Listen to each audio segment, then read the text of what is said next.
good? No, we're good. Oh, good. Mm-hmm. Shalom. We are the Hebrew Israelites. We come in week and week out to prophesy the downfall of this wicked kingdom that's known as America, but in the scriptures, spiritually known as Sodom and Egypt and Babylon. You know, and we also come out to wake up the so-called Negro, Latinos, and Native Americans to let them know that they are the children of God, children of the Most High. So before we do that, we want to give all praises to the Heavenly Father and His only begotten Son in their proper names and the Holy Spirit of truth. Call, Halayim, La, Yahweh, Bahashem, Yahushai, Bahashem, Rakah, Kodash, Ma'amah. Double honors to the apostles and elders of Great Millstone who rule well and teach well, and also the few, the Akim that's out there around the four corners of the earth. I want to say shalom to them that's preaching this truth and sincerity, and also the children and the few sisters that watch. Shalom. And we have a lesson, Lord willing, to be edifying, man. There's no hope for the wicked. Correct. So right now, Yahweh Bashim Yahushai, Yahweh being the name of the Father that they ignorantly call Jehovah, Yahweh Shai being the name of his Son that they ignorantly call Christ, right? Two things they're looking for. The spirit of fear and hope. Now, the scripture says the Most High doesn't give us a spirit of fear, but what fear I'm talking about is the fear in him. Because the fear of the Lord is the beginning of knowledge, wisdom, and understanding. All right. So now, what is your knowledge, wisdom, and understanding towards? Is it towards this system? So if it's towards this system, your fear is going to be missing out or being separated from this system. But if it's for Yahweh Bashim Yahushai, your fear is going to be missing out or being separated from the Father through the Spirit of His Son, or like him turning his face from you. All right. So now the Lord's gonna get you. The Lord's gonna see what everybody fears sooner or later. All right, somebody get Proverbs 1:7 real quick. It's yeah. So we're gonna set the tone a little bit, set the platform according to the way Yahweh Bashim Yahushai set the platform up. All right, when he said when he shows up, shall he find faith on the earth? Yeah, he's gonna find faith in his elect, but he's gonna see everybody else running in fear because their life, which they thought was life, at one point in time is going to be turned upside down, and nobody's going to know wherever to turn. Those people that didn't trust in Yahweh Bashim Yahushai. This is the book of Proverbs, chapter 1, verse 7. The fear of the Lord is the beginning of knowledge, but fools despise wisdom and instruction. All right, so fools despise wisdom and instruction, and instruction are like directions on where you go to complete a task or to complete a journey or to get somewhere. So what are you being instructed to do? What is the fear of the Lord instructing you to do? Separate yourself from the script, from this system. Keep going. My son, hear the instruction of thy father, and forsake not the law of thy mother. All right. So now we strayed away from the laws. All right, but we had to be brought back according to faith, according to hope that we could be delivered. According to the spirit of Yahweh Bashim Yahushai. Jump to verse 20. Verse 20, wisdom crieth without. She uttereth her voice in the streets. She crieth in the chief place of concourse. So now, why is the Most High putting the men that have the spirit of his Son on them in the midst of the chief place of concourse? All right, because that's where everybody's walking around all dilly-dally, not worrying about anything, going about their merry little day, thinking nothing is going on and nothing's going to happen. But the Lord is giving out instruction in these places where everybody's conjugating together, passing forth, back and forth ideas. So when in the midst of that going on, the Lord is setting a standard on what you're going to fear and what you're going to have hope in. Keep going. In the opening of the gates in the city, she uttered her voice, saying, utter her words, saying, how long, ye simple ones, will ye love simplicity? And the scorners delight in their scorning, and fools hate knowledge. And so you got everybody on this earth got some form of knowledge. But true knowledge, wisdom, and understanding, fools despise that. And that comes along with the fear of the Lord. But if you have fear of being separated from this system, you're not going to have an understanding of that. You're going to look at the fear of the Lord as a sense of wickedness or a sense of something undesirable. But to the elect, that is a desire to have the fear of the Lord, because the fear of the Lord is a gift which creates hope and faith. Keep going. Turn you at my reproof. Behold, he will pour out his spirit unto you. All right. He said, turn at his reproof. That's why the men of the Lord are of the chief place of concourse out in the marketplaces, warning the Negroes, Latinos, the Native Americans that they're the Israelites of the Holy Bible. We fear Yahweh and his son Yahushua. Give reverence unto them, because this is going to be destroyed. And if you have your hope in America and your hope in this system, you're going to be destroyed right along with it. Keep going. It says, I will make known my words unto you, because I have called and ye refuse. All right, so now the Lord's making his word known unto you. Somebody get you got one? Go ahead. This is Sirach, chapter 34, verse 1. The hopes of a man void of understanding are vain and false, and dreams lift up fools. All right, the hope of a man void of understanding. Read it again. It says, the hopes of a man void of understanding are vain and false, and dreams lift up fools. All right, so the hope, that's the American dream, lifting up fools, man. If you have hopes in the American dream, that you fear being separated from that. So when they come with this right here, right, this is gonna be your hope. This is gonna be what you fear. You're gonna be put under the system and become part of the strong man that they're trying to tie you to. All right, because your fear and your hope is in this system, so you're gonna theoretically or ultimately become a part of the system, a part of the fourth industrial revolution, where they tie the God created human being to this system, creating a cyborg under their control. You're no longer under the control of Yahweh Shem Yahushua. Verse 2, it says, whoso regardeth dreams is like him that catcheth at a shadow and followeth after the wind. All right, so what do you see all on the signs everywhere? Be true to yourself, chase your dreams, live your desires. That's all they put in the mindset of these people, man, running behind dreams, but running behind foolishness. You need to be running behind Yahweh by Shem Yahushua. Go ahead, Elder. Hosea 4:6. My people are destroyed for lack of knowledge. Because thou hast rejected knowledge, I will also reject thee. So now you think you're doing something by rejecting the word of the Lord, but you have no knowledge, wisdom, and understanding because you don't have the fear of the Lord. So guess what? He's going to reject you. You have no place in his presence if you don't have give reverence unto him. He wants his respect, and he's going to get it. He's going to get fear out of everybody on this earth, man. All right, go back to that. Go back to Shop Proverbs. This is the book of Proverbs 1:25. So that lack of understanding is what has our people destroyed. So now with their mind being destroyed, and that's part of the curses, said he'll smite us with blindness and astonishment of heart.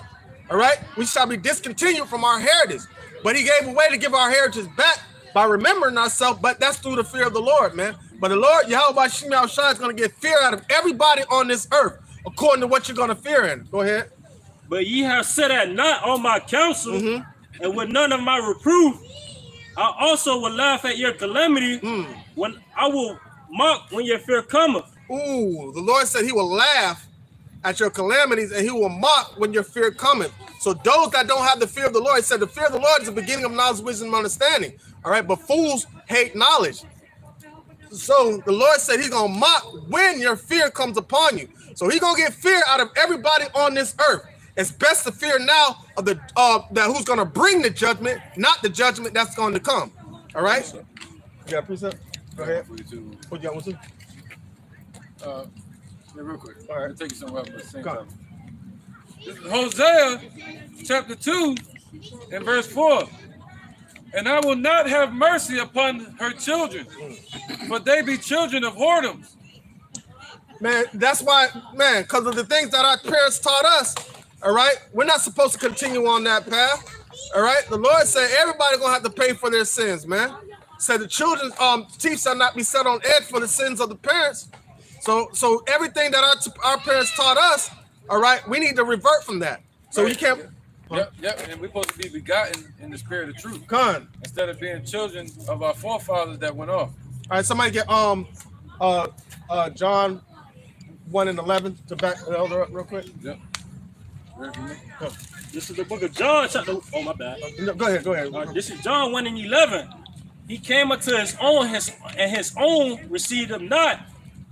But as many as received him, to them gave he power to become the sons of God, even to them that believe on his name. Con. Keep going. Which were born not of blood, nor of the will of flesh. And that's talking about the Negroes, Latinos, and Native Americans who are the Israelites of the Holy Bible that serve the Father Yahweh and his Son Yahushua. All right, so now we're supposed to be begotten in righteousness, but 2/3 of our nation are children of whoredoms, man. All right, keep going real quick. God, verse 13, which were born not of blood, nor of the will of flesh, nor of the will of man, but of Yahweh. Boom. So those are going to be the first fruits that are born in the righteousness, and that happens when you come to this truth. Go ahead. All right. Ooh. Hosea 2 and 5. But 2/3 they're going to remain in the congregation of the dead. Come on, man. For their mother have played the harlot, she that conceived them have done shamefully, for she said, I will go after my lovers. Right, because that was old Jerusalem. That's why the Lord had to create new Jerusalem to separate the children of whoredoms from the children of the righteous. Right, even today. Even today.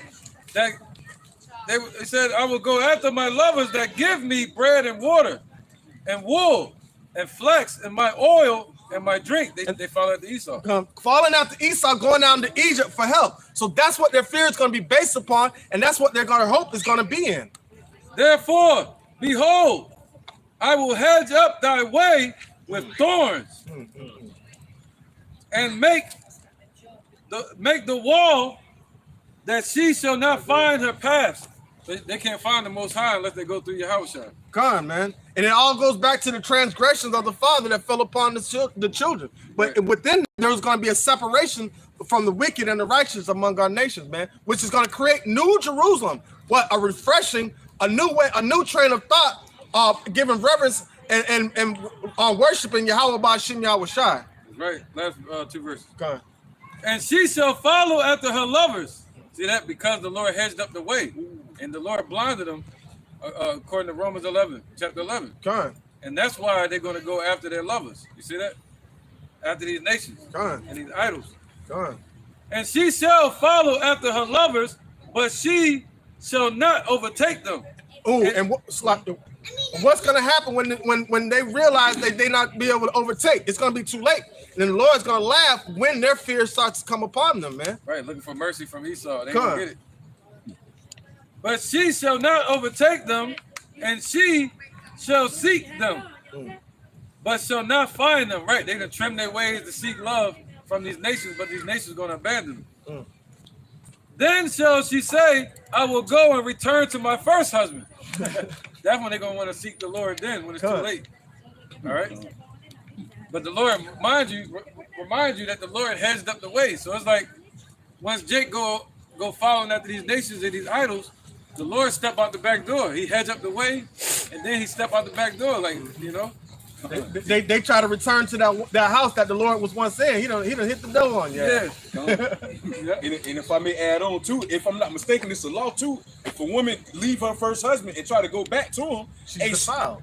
Yeah, and they supposed to be both put to death, man. All right. So with that being said, the Lord Yahweh Ba'ashim Yahushua is not going to accept you back until you die. That's why 2/3 of our people have to be cut off, man. But he said he will accept the elect. See that? He said that's the difference.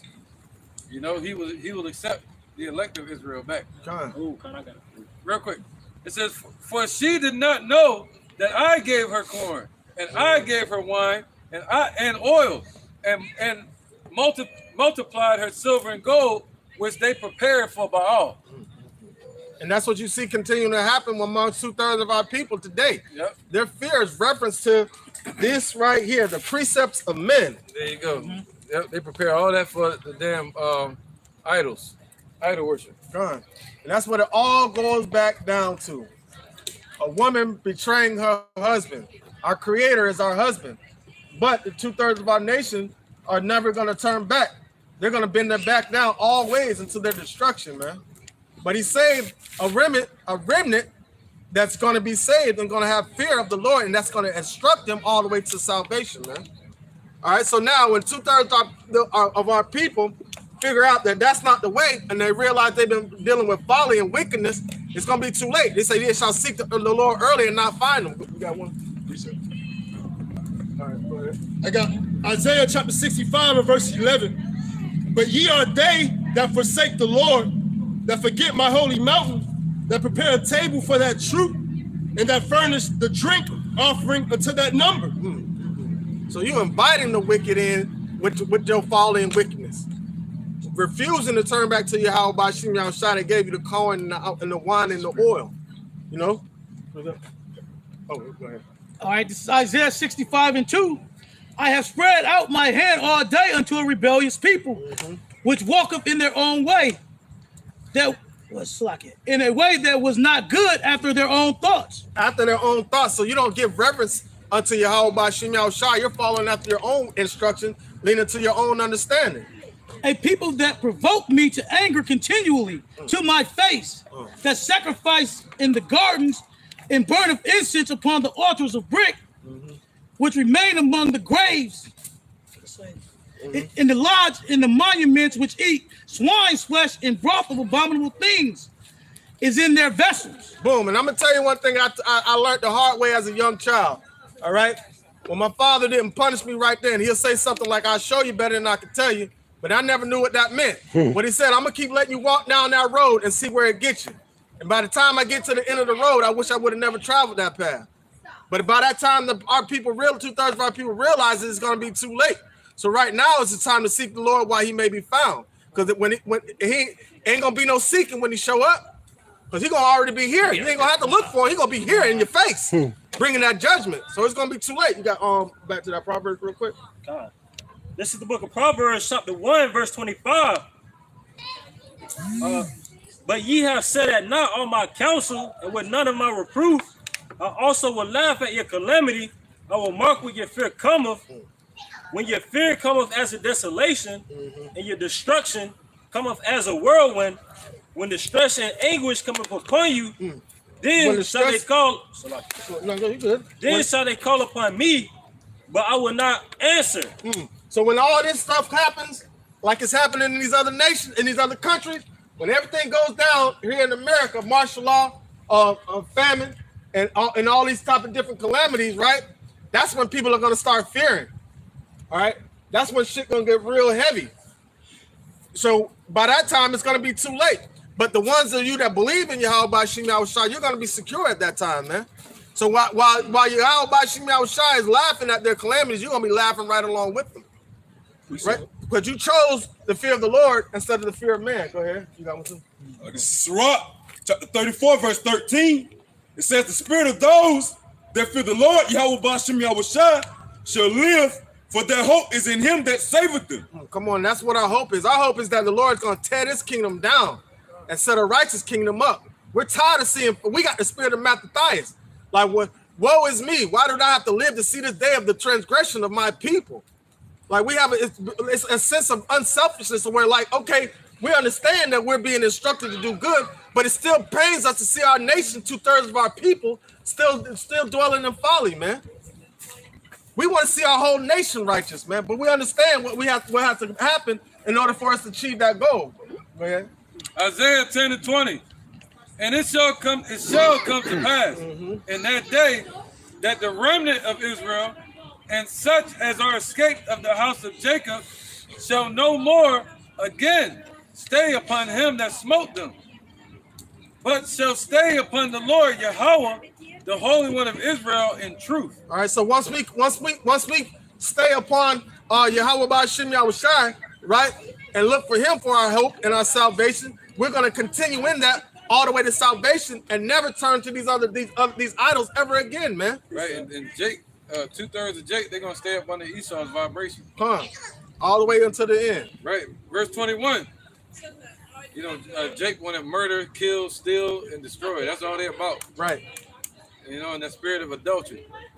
That's the same spirit Esau came over here and want to kill, steal, and destroy. That's all they want to do. Right. The remnant shall return. Even the remnant of Jacob unto the Almighty Yahweh.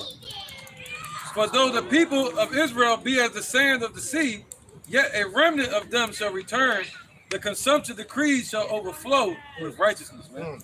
And that remnant is going to have trust in Yahweh Bashim Yahushua all the way to the end. That's what their hope is going to be in. So now, where's your fear towards? The precepts of men, or are you following the instructions of Yahweh Bashim Yahushua in spirit and in truth, man? That's what it all boils down to. Go ahead. This is the book of Sirach, chapter 2, verse 15. It says, "They that fear the Lord will not disobey his word, And they that love him will keep his ways. Now keep his ways all the way to the end, man. We had a chance to be brought back through Yahushua and been cleansed through Yahushua, and ain't no turning back from that point. Nobody wants to go, once you take a good shower, you don't want to go back out there in the mud. It makes no sense. Why would you dirty your garment all over again when your spirit of Yahushua cleanse you? Go ahead. That's Jeremiah chapter 50 and verse 6. My people have been lost sheep. Their shepherds have caused them to go astray. They have turned them away on the mountains. They have gone from mountain to hill. They have forgotten their resting place. All right, so we go from every government, every ideology, anything you could think of, instead of to our true inheritance, man, our true power. Because the Negroes, Latinos, and Native Americans are the Israelites of the Holy Bible. But our people, rather 2/3 of our people, rather go to a customs of this world and cleave on to anything but their true nationality.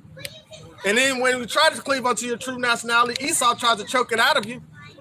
That doesn't bring a light bulb off in your head.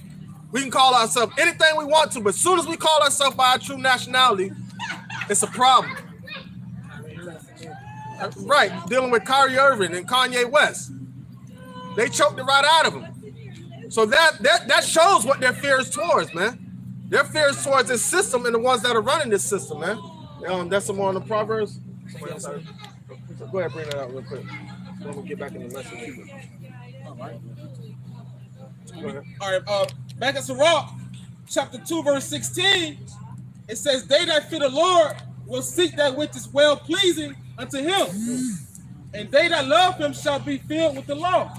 And that's just it. So right now, they that love him will be filled with the faith of Yahushua, man. The faith of Yahushua. What verse you was on that Proverbs? 28. All right, go ahead. Proverbs 1 and 28. Then shall they call upon me, but I will not answer. They shall seek me early, but they shall not find me. So when the Yahushua starts bringing that destruction down here, that's when they're gonna say, "Oh, we believe now. We come on, yes, save us." But it ain't gonna happen. The Lord gonna laugh at you, man, and destroy you right where you stand. He gonna be looking at you while he's destroying you. I have an injection. That's the fierce anger of the Lord. Let me get my zone real quick, then you. Go ahead. Yeah. This is the book of Sirach, chapter 32, and I'm gonna start at verse 14. Whoso feareth the Lord will receive his discipline, and they that seek him early shall find favor. So find favor. All right, so find it be written in the book of life. That's what it means to find favor, to find salvation, to find a sense of hope. Because the Lord put us everybody in a position to have hope in something, have faith in something. But what are you going to be trained to have hope and faith in? That's the answer you need to try to find. What spirit did the Lord put in you to have hope in, man? Are you going to have hope in this system? That's going to fail you. You're going to have hope in Yahweh Shem Yahushua. If you do, you better have it in the sincerity and truth. All right? Not calling upon any other name, or believing halfway, thinking that's going to get you somewhere. No, it's not. He said, "Believe in me with all your heart, body, and soul." Roughly paraphrasing. Go ahead. That was some more. He that seeketh the law shall be filled therewith, but the hypocrite will be offended thereat. So the hypocrite is going to be offended by the word of Yahweh Shem Yahushua, because guess what? The words of the Lord are going to cause them to conflict themselves and purge the wickedness out of them. So what does it say? The word of the Lord is like sharper than any two-edged sword. Somebody want to get that? Bring that out real quick. My Uncle Sean in Hebrews. Real quick, because we want to keep point on that. Because in order to have the fear of Yahweh Shem Yahushua, you can't change who he is. You have to change who you are. But people try to change the Most High and form their own form of righteousness that sits well with them, so they can live their lifestyle according to how they want to live. Just real quick, let me get this. You got the Hebrews? All right, real quick. So whoever got it, bring it out. You got it? This is Hebrews 4 and 12. For the word of Yahweh is quick and powerful and sharper than any two-edged sword, piercing even to the dividing asunder of soul and spirit, and of the joints and marrow, and is a discerner of the thoughts and the intents of the heart. So now, once the spirit of the once the word of the Lord starts measuring you, right? It's gonna tell you what type of individual you are. You're gonna find yourself being an enemy to the Most High if you don't change who you are to conform to what the word says. But people try to reinterpret what the word says so it can conform to their lifestyle so they don't have to change. But the Lord changes never. He stays the same from the beginning to the end. So you're finding yourself in a destructive state of mind, all right? And you're leading yourself unto destruction by trying to lead unto your own understanding when the word of the Lord is meant to correct those who need correction. Right. All right. You got a little bit more on this. All right. One verse up. Hebrews Hebrews 4:1. Let us therefore fear, lest a promise being left us of entering in his rest, any of you should seem to come short of it. You come short of it if you have feared anything else other than Yahweh Bashim Yahushai. Yep. So let us have fear in the Lord so we don't come short of that, man. Yep. That's that Sprite commercial. You know, you get rimmed. Yep, boom. You're going to get hung every time. Yeah. You ain't going to be able to dunk that ball. Y'all This is the book of Job 19. Let me start on number 7 all the way to 10. Behold, I cry out of wrong, but I am not here.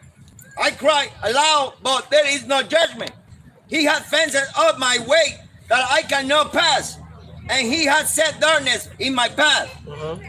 He hath stripped me of my glory and taken the crown from my head. He hath destroyed me on every side, and I am gone, and my hope hath he removed like a tree. Well, you better hope the Lord don't do that to you, boy. You better hope the Lord don't remove your hope like a tree, man.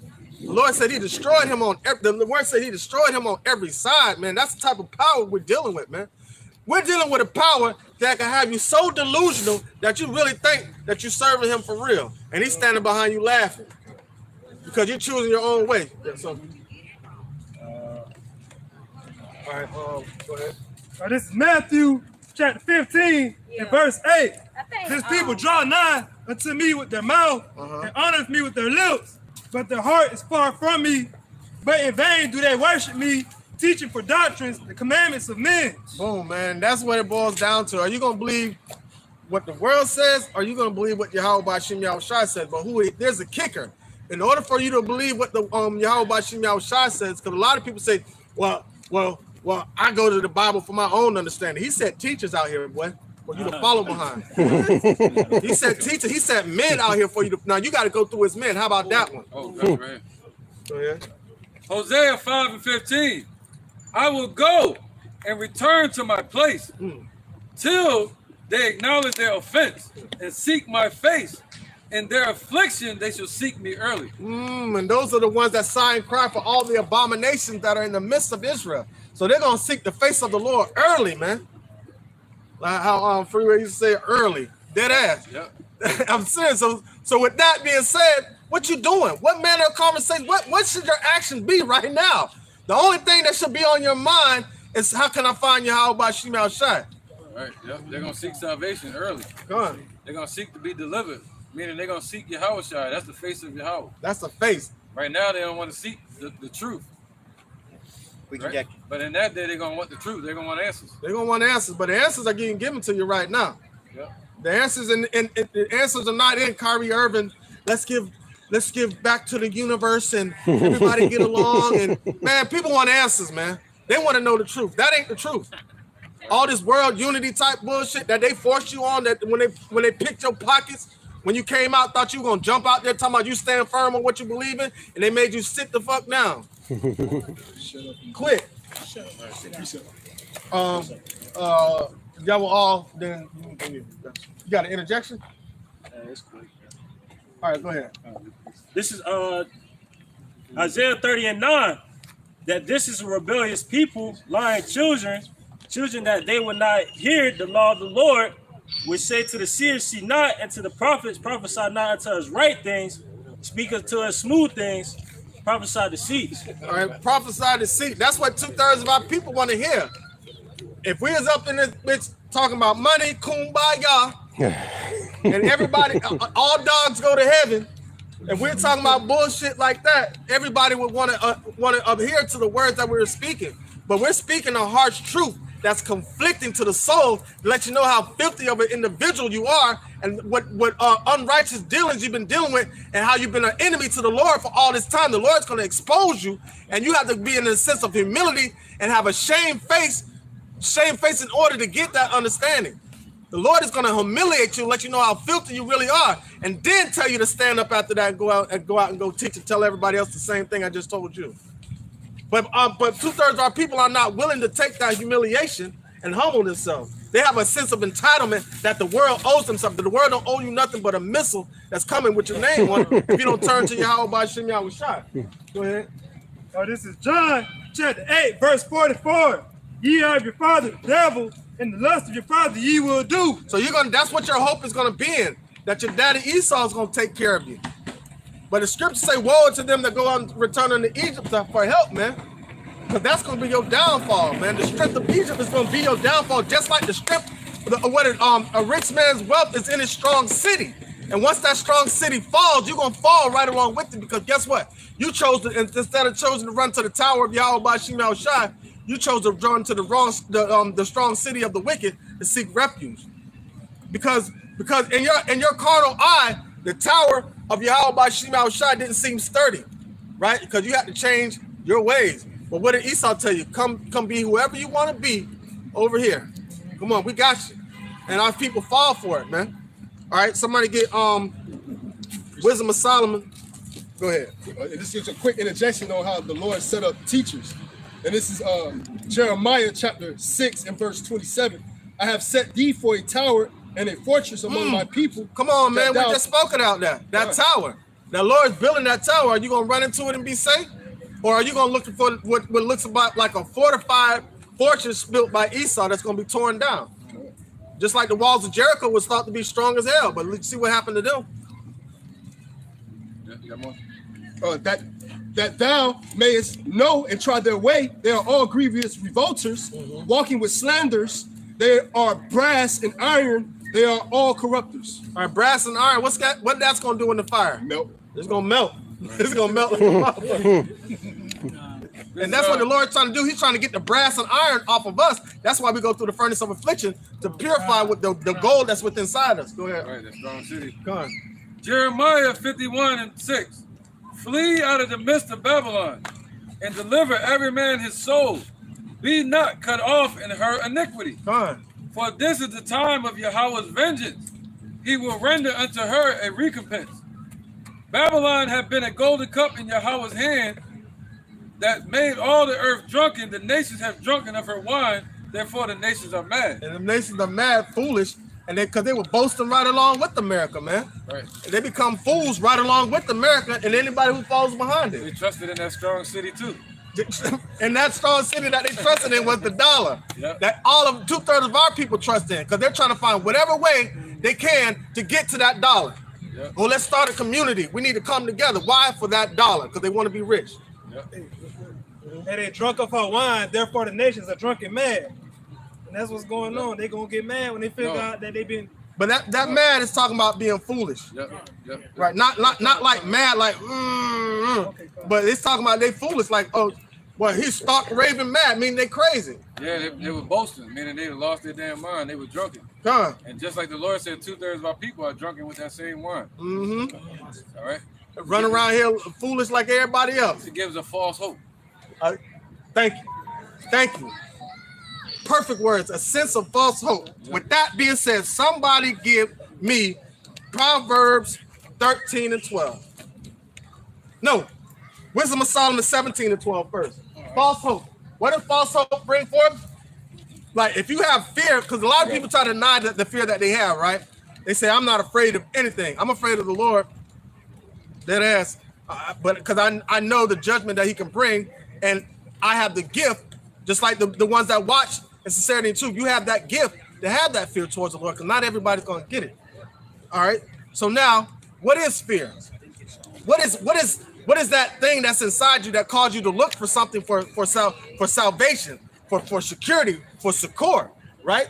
You better hope you're looking for it in Yahweh Ba'Shem Yahushua, because you're not going to get it anywhere else. Go ahead. This is wisdom. Yeah. This is the wisdom of Solomon, chapter 17, verse 12.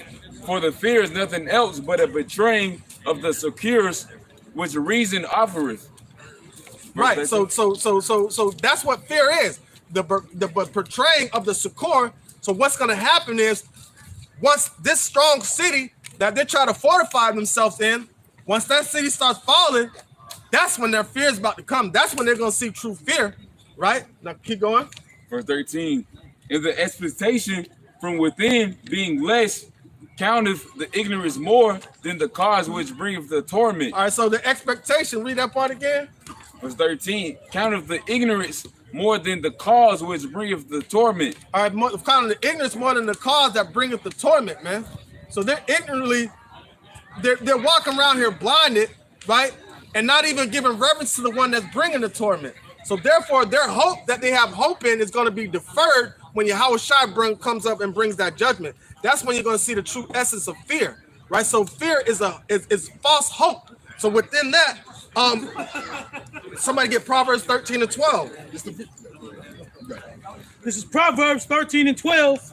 Hope deferred maketh the heart sick. Ooh, hope deferred maketh the heart sick. So now when you realize it, you've been running around here like a stark raving mad fool running behind that dollar like everybody else, well, you're gonna be sick, boy. Like sick in the mind, which is gonna make your whole body sick, man. You ain't gonna have no hope. So that's your hope just deferred. Everything that you had hoped in is gonna be brought to nothing, man. And what's that's gonna do? That's gonna bring that true essence of fear. Nobody's seen what fear it is except for the men of the Lord. But the rest of these nations, 2/3 of our people are gonna, man, the Lord's gonna put that taste of the true essence of fear in their mouth, man. All right, if you read Wisdom of Solomon chapter 17, how he did the Egyptians, bruh, you're gonna know how man, that's just a precursor of what's really gonna happen to these other nations when Yahweh Shai shows up, man. And he bring that judgment. Go ahead. When the desire cometh, it is a tree of life. When the desire of the fear, people with the fear of the Lord cometh, is a tree of life. That tree of life is Yahweh Shai. That's what we're waiting on, man. All right, that was it. Yeah. This is Proverbs 13 and 13. Whoso despiseth the word shall be destroyed, but he that feareth the commandments shall be rewarded. Shall be rewarded. And that reward is salvation, man.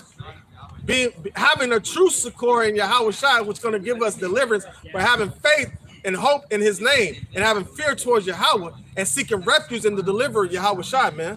Being caught under that umbrella of righteousness. Because when we show up to be presented to the Lord, you don't want him to see this. You want him to see the Spirit of the Lord within you, man. That's what you want to see. You want him to see Yahweh Shai within you. Because if he sees you from the flesh, he ain't got nothing but destruction and sword for you, man. That's it. Because you're filthy. You have no place in his presence. The only ones that have place in his presence is the righteous. And we only can claim righteousness through having faith in Yahweh Shai, man. That's how we made perfect, through faith. All right, somebody get Isaiah 63 and 17. So the Lord has set the tone. He's setting a tone, right? Purposely setting the tone to bring fear upon everybody.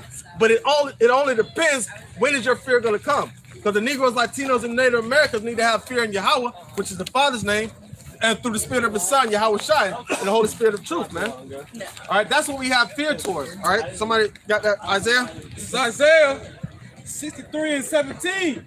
It says, "O Lord, why hast thou made us to err from thy ways?" That's a question. Why hast thou made us to err from our ways, man? Why? For one, because there was a sense of wickedness that he's trying to purge out of Israel, and this is the course of nature that we go through, all right, that he set up. This is the movie and the roles that we have to play in order to get that up out of us. And within that, he created a sense of hope. What are you going to have hope in? What are you going to have fear in? What are you going to try to seek while you're here on earth? Everybody on earth is seeking answers. Esau found his answers through the dollar. That was his blessing, the dollar and the sword, man. Well, the reap the fatness of the earth and the dew under heaven and the sword and to gain that with the sword. So now he has hope in his sword and his money. Scripture says money shall be a defense. Yeah, money could be a defense. But there's no want in the fear of the Lord. There's nothing to be defended of when you have the fear of the Lord, because you're ultimately up under that covering. All right? Yeah, go ahead. Malachi 4 and 1. For behold, the day cometh that shall burn as an oven, God, and all the proud Yea, and all that do wickedly shall be stubble. Boom. Bottom line, shall be stubble, man. So that's your reward for having fear in the system and not having fear in Yahweh by Shem Yahushai. And the day that cometh shall burn them up, saith Yahweh of hosts, that it shall leave them neither root nor branch. Leave them neither root or branch. So you that believe, right? You're in that strong tower that's fortified by stone, and that stone is Yahushai, man. That foundation is Yahushai. But unto you that fear my name shall the Son of Righteousness arise with healing in his wings. Boom. And ye shall go forth and grow up as calves of the stall. Boom. So that's Yahushai coming with healing in his wings, and those healings is those new bodies, man. So we will never transgress again and never be separated from Yahweh by Shem Yahushai. And our hope will be within us because our part of our genetic makeup, if you want to call it, our hope is gonna be within that. So we'll never be able to we'll never have to stray away from the Lord again. So we'll never have to be brought back because we're gonna be complete in that time. All right, somebody get read somebody had a precept. All right, go ahead. This is Sirach, chapter 40, verse 24. It says, brethren and help are against time of trouble, but alms shall deliver them but alms shall deliver more than them both. Gold and silver make the foot stand sure, but counsel is esteemed above them both. The counsel of the Lord is esteemed above them both, not the counsel of the wicked, because you got two counsels on the earth right now. But the counsel of the wicked has so many different sects and ideologies that it seems like there's many counsels. But you only have two counsels on the earth right now. You have the wicked counsel and the righteous counsel. That's just it. So, but because the serpent had to crawl around on his belly, eat up the dust of the earth, all right? So how can he make himself esteem higher than the rest? He has to put the whole world in a state of confusion because he operates according to confusion. That's why the whole world is like Babylon, because the whole world is confused. But where's the headquarters of that? Right here in America, man. All right, so Esau has made the whole world a wilderness, and that central location of that wilderness is right here. Yeah, go ahead. Isaiah 14 and 16.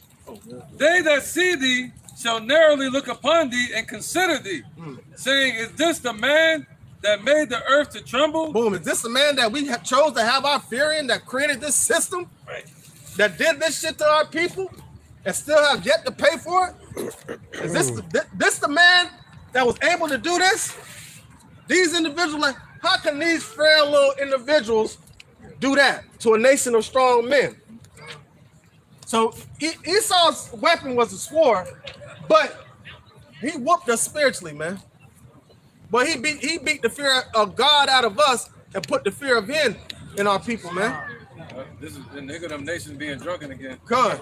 It says that did shake kingdoms, that made the world a wilderness and destroyed the cities thereof, that opened not the house of his prisoners. Boom, because he takes captives everywhere he goes and destroys cities. That's America. God.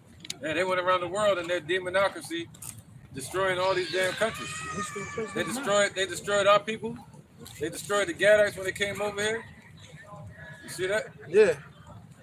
They destroyed everybody, and they Americanized the whole world, man. Yep. All right, and it caused the whole world to fear.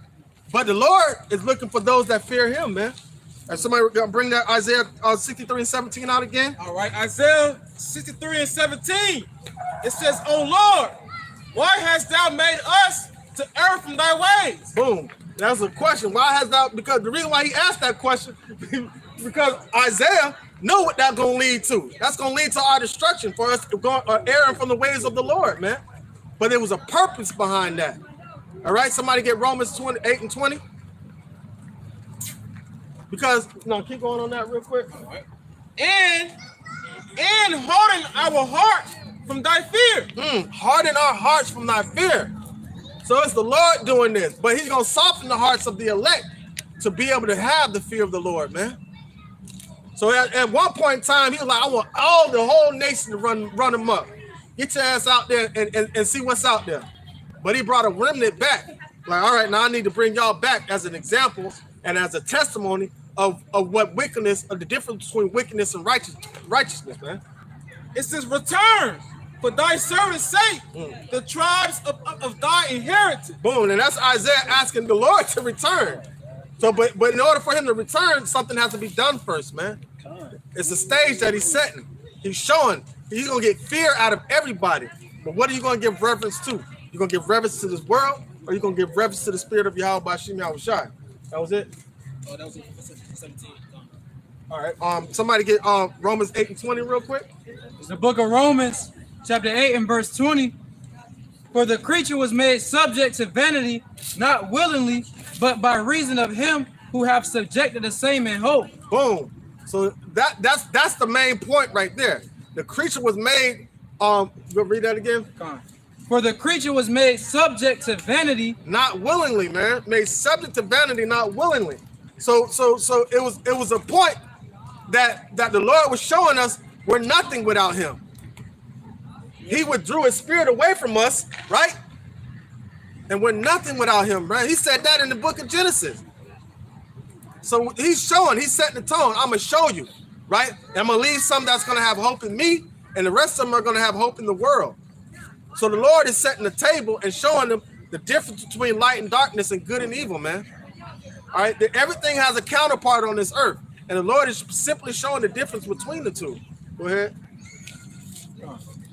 For the creature was made subject to vanity, not willingly, but by reason of him who have subjected the same in hope. So that's why the Lord had hardened the hearts of his people, man. But who also is he hardened the hearts of? These other nations, especially Esau. He gonna harden the heart of Esau so bad and lift him up like he did Pharaoh, just so he can destroy him and show his power on the earth. All right, and he's gonna harden the hearts of 2/3 of our people that they're gonna follow in that same path of Esau. And he's gonna harden the hearts, because remember he said, I made your foreheads hard against their foreheads. He's gonna harden the hearts of the elect to despise wickedness and have hope in Yahweh Bashim Yahushai. And that's what we have. And we're gonna hold on to that till all the way to the end, for really forever. The moment that he gives us the gift of hope, we have that forever, man. There's no end to that. We have that forever, and we'll forever be with the Lord all the way, man, forever. All right, somebody get no, keep going on that. Verse 21 of Romans chapter 8. Because the creature itself also shall be delivered from the bondage of corruption. Ooh, the creature itself shall also be delivered from the bondage of corruption, man. This whole world is corrupted. All right. So what did the Lord do? He put us in the midst of that corruption and gave us a sense of hope, man.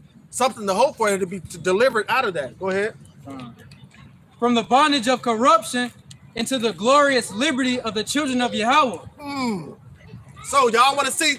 Wait, what is verse 18? It said the whole world seeking for the manifestation of the sons of God. 19. Read that real quick. Now this is the reason. He sets two forms of hope: hope for the wicked and hope for the righteous, right? But in the end, it's going to tell who the chosen are. Go ahead. It's Romans chapter 8, verse 19.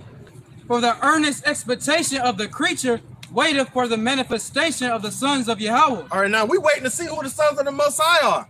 Who are the ones that are really the chosen? All right, go ahead. For the creature was made subject to vanity, not willingly, but by reason of him who have subjected the same in hope. So the ones that were subjected the same in hope, he's gonna bring them back. Keep going. Because the creature itself also shall be delivered from the bondage of corruption into the glorious liberty of the children of Yahweh. So if corruption and wickedness were never on earth, how can he show deliverance? How can Yahushua live up to his name? It's a setup. The Lord is setting the stage and showing his presence, showing his existence on the earth. And in a grand fashion, he's going to show the difference between light and darkness. Keep going. Verse 22. For we know that the whole creation groaneth and travaileth in pain together until now. Boom. Everybody's groaning to travailing in pain all the way to this day. Go ahead. But who's going to receive that pain reliever? Who's going to receive the spirit of Yahweh Bashim Yahushai that relieves that pain? All right. Go ahead. Verse 23. And not only they, but ourselves also, which have the first fruits of the Spirit, even we ourselves grown within ourselves. Boom. So everybody's on this earth groaning, looking for answers. What should we have fear in? But the elect are going to find it. Keep going. Even we ourselves grown within ourselves, waiting for the adoption, to wit, the redemption of our body. Waiting for that adoption to redemption to the redemption of our body. For this flesh should be cut away, and the Spirit of the Lord pushing us forward to ultimately to the end till we get the new bodies to where everything's going to be in sync with each other, man. That's going to be the manifestation of the sons of God. But he's going to purify those, the Negroes, Latinos, and Native Americans who are the Israelites of the Holy Bible. Father's name is Yahweh. Son's name is Yahushua.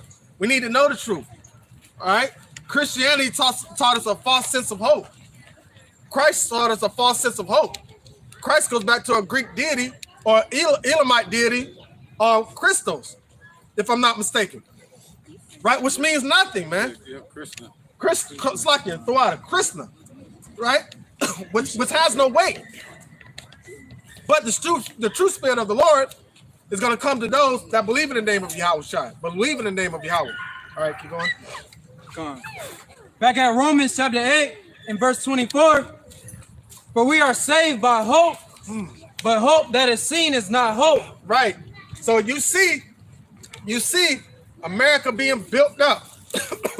You see the preaching of the American dream. All you got to do is put your heart into it.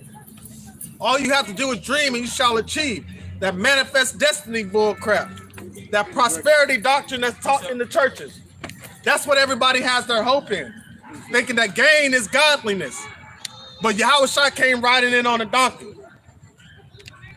You get what I'm saying? The apostles went out from city to city with no purse, meaning no money. And still had abundance in every city that he went in. But even within that, like Paul was saying, he ain't asked for nothing from nobody. He worked for everything that he did and still did the work for the Lord. We can check. Go ahead. Book of 2 Corinthians 5:5. Now he that had wrought for the self-same thing is Yahweh, who also have given unto us the earnest of the Spirit. And that's what's going to give us our hope. The earnest of the Spirit. You have to have the Spirit of the Lord to have hope in Him.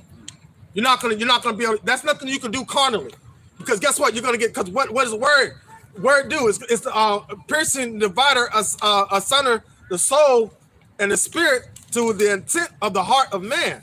So what your true spirit is and your true intentions are going to be exposed, man. If you're carnally trying to seek the Lord, the Lord's going to see straight through that and expose you as being a hypocrite. Go ahead. This is Matthew. Yeah, go ahead, This is to back up the point of our people trusting in these different philosophies, beliefs, and doctrines. As the brother Kanak was saying, this is Wisdom of Solomon, chapter 13, verse 10.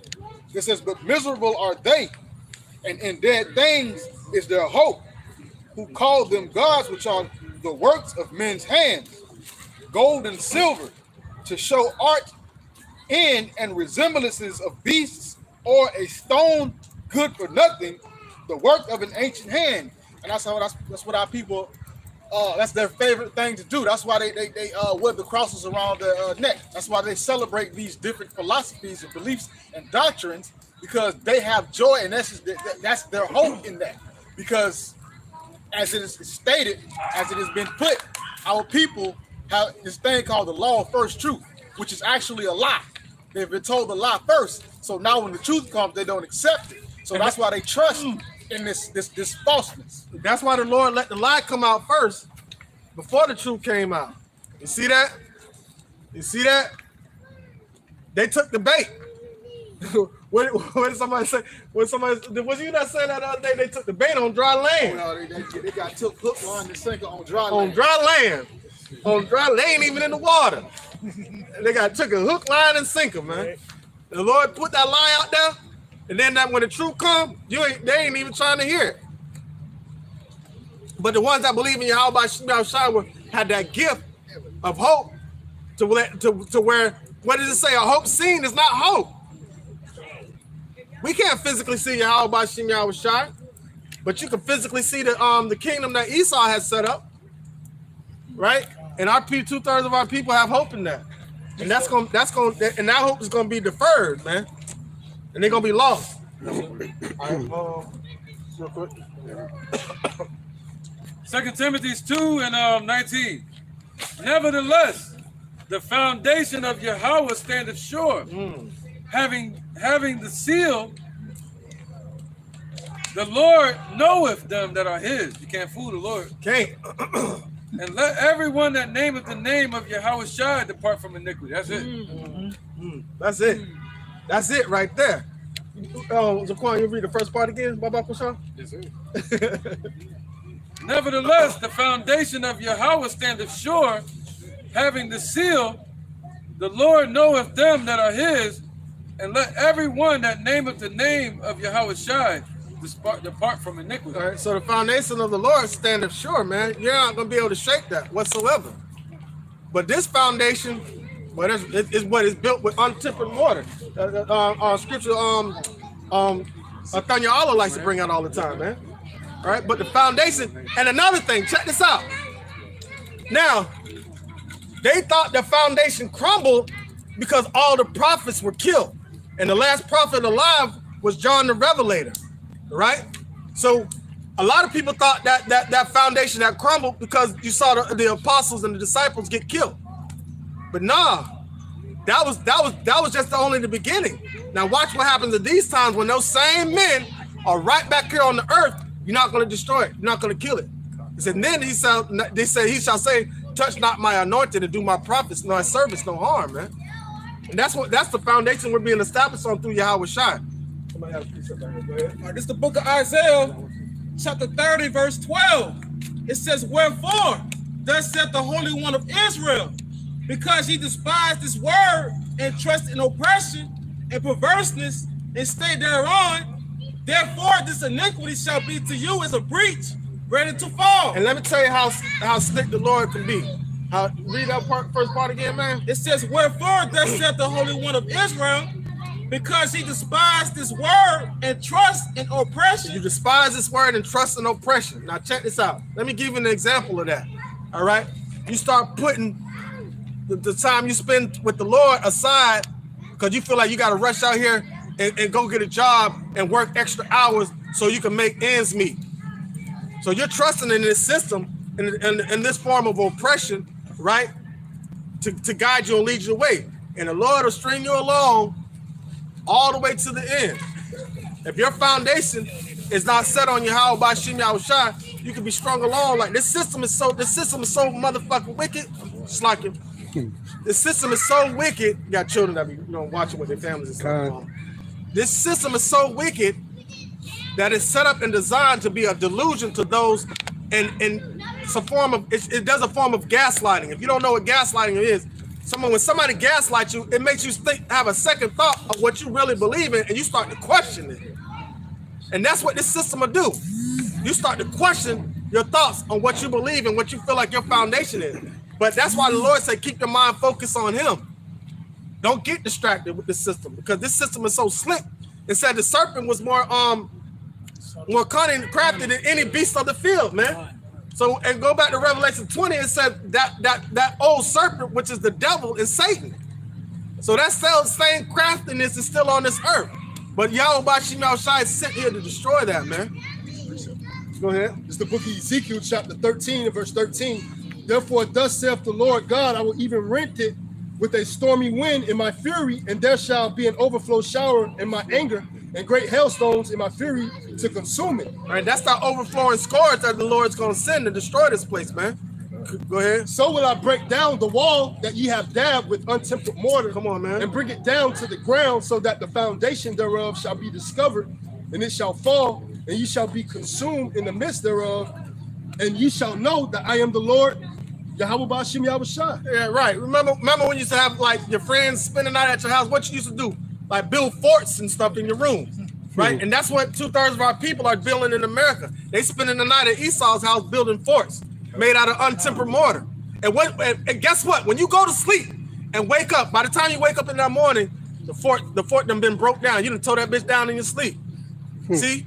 And that's what's happening. People are building fortresses within this system, trying to fortify themselves in wickedness and unrighteousness, man. And not realizing that that's going to lead them straight to their destruction, man. So we that believe in Yahweh Bashim Yahushua are fortified in the truth. That's it. We don't need no systematic infrastructure to help lead us to prosperity, because there's no prosperity when you have wickedness on earth like this, man. Because there's no hope for the wicked. There's only hope for the righteous. So in order to establish that hope for the righteous, you have to separate the righteous from the wicked, man. That's why it says flee out of the midst of Babylon, because you don't want to have no parts of this place. Yeah, we get our daily bread, but what is our foundation set on? Our foundation is set on Yahweh Bashim Yahushua and sincerity and the truth.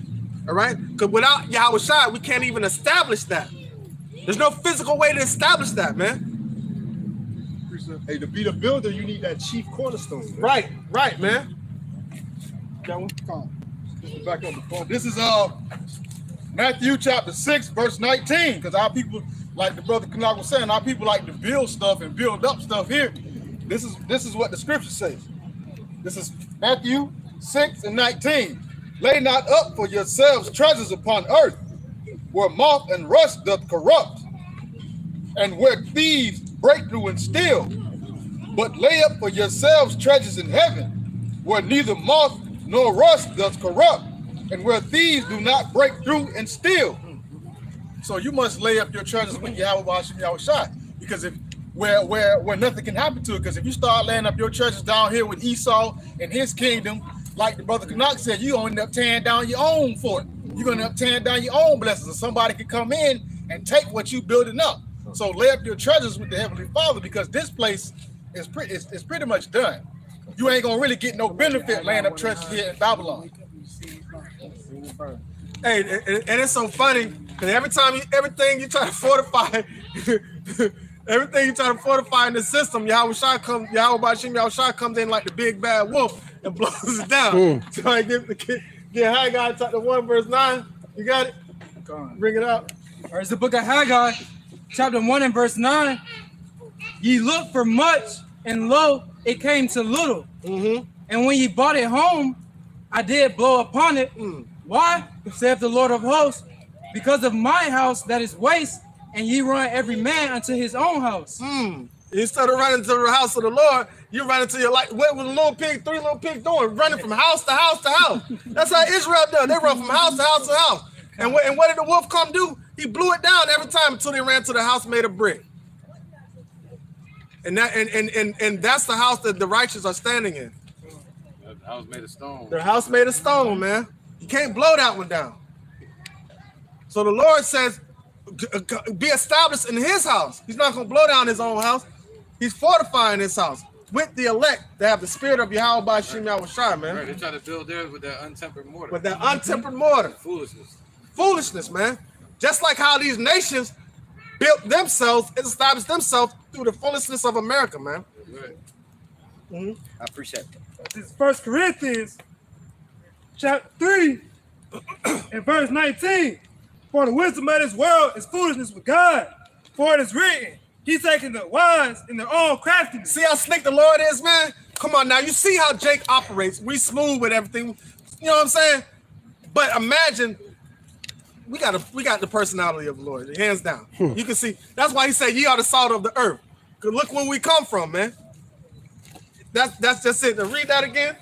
It's 1 Corinthians chapter 3, verse 19. For the wisdom of this world is foolishness with God. For it is written, he's taking the wise in their own craftiness. All right, so now when Paul, in the book, I'm reading the book of Acts. When Paul, I forgot where he was at, but he ran into some Stoics and Epicureans, who are learned in Egypt, right? And the Greek form of understanding. And they trying to go up against Paul, right? And Paul was looking at him like, bruh, I know all that foolishness you know, plus the truth. So what is you gonna do? They couldn't stand up against Paul. And they had the whole city coming against Paul. And Paul was cutting everybody with the scriptures, man. Couldn't nobody stand in the face of Paul to the point that they wanted to stone him and kill him. That's how mad they was at the wisdom that he had given to him by Yahweh Bashim Yahushua. Paul was like, I'm more fervent in the law. So, and in the spirit of truth, man. That he was blessed with by Yahushua himself.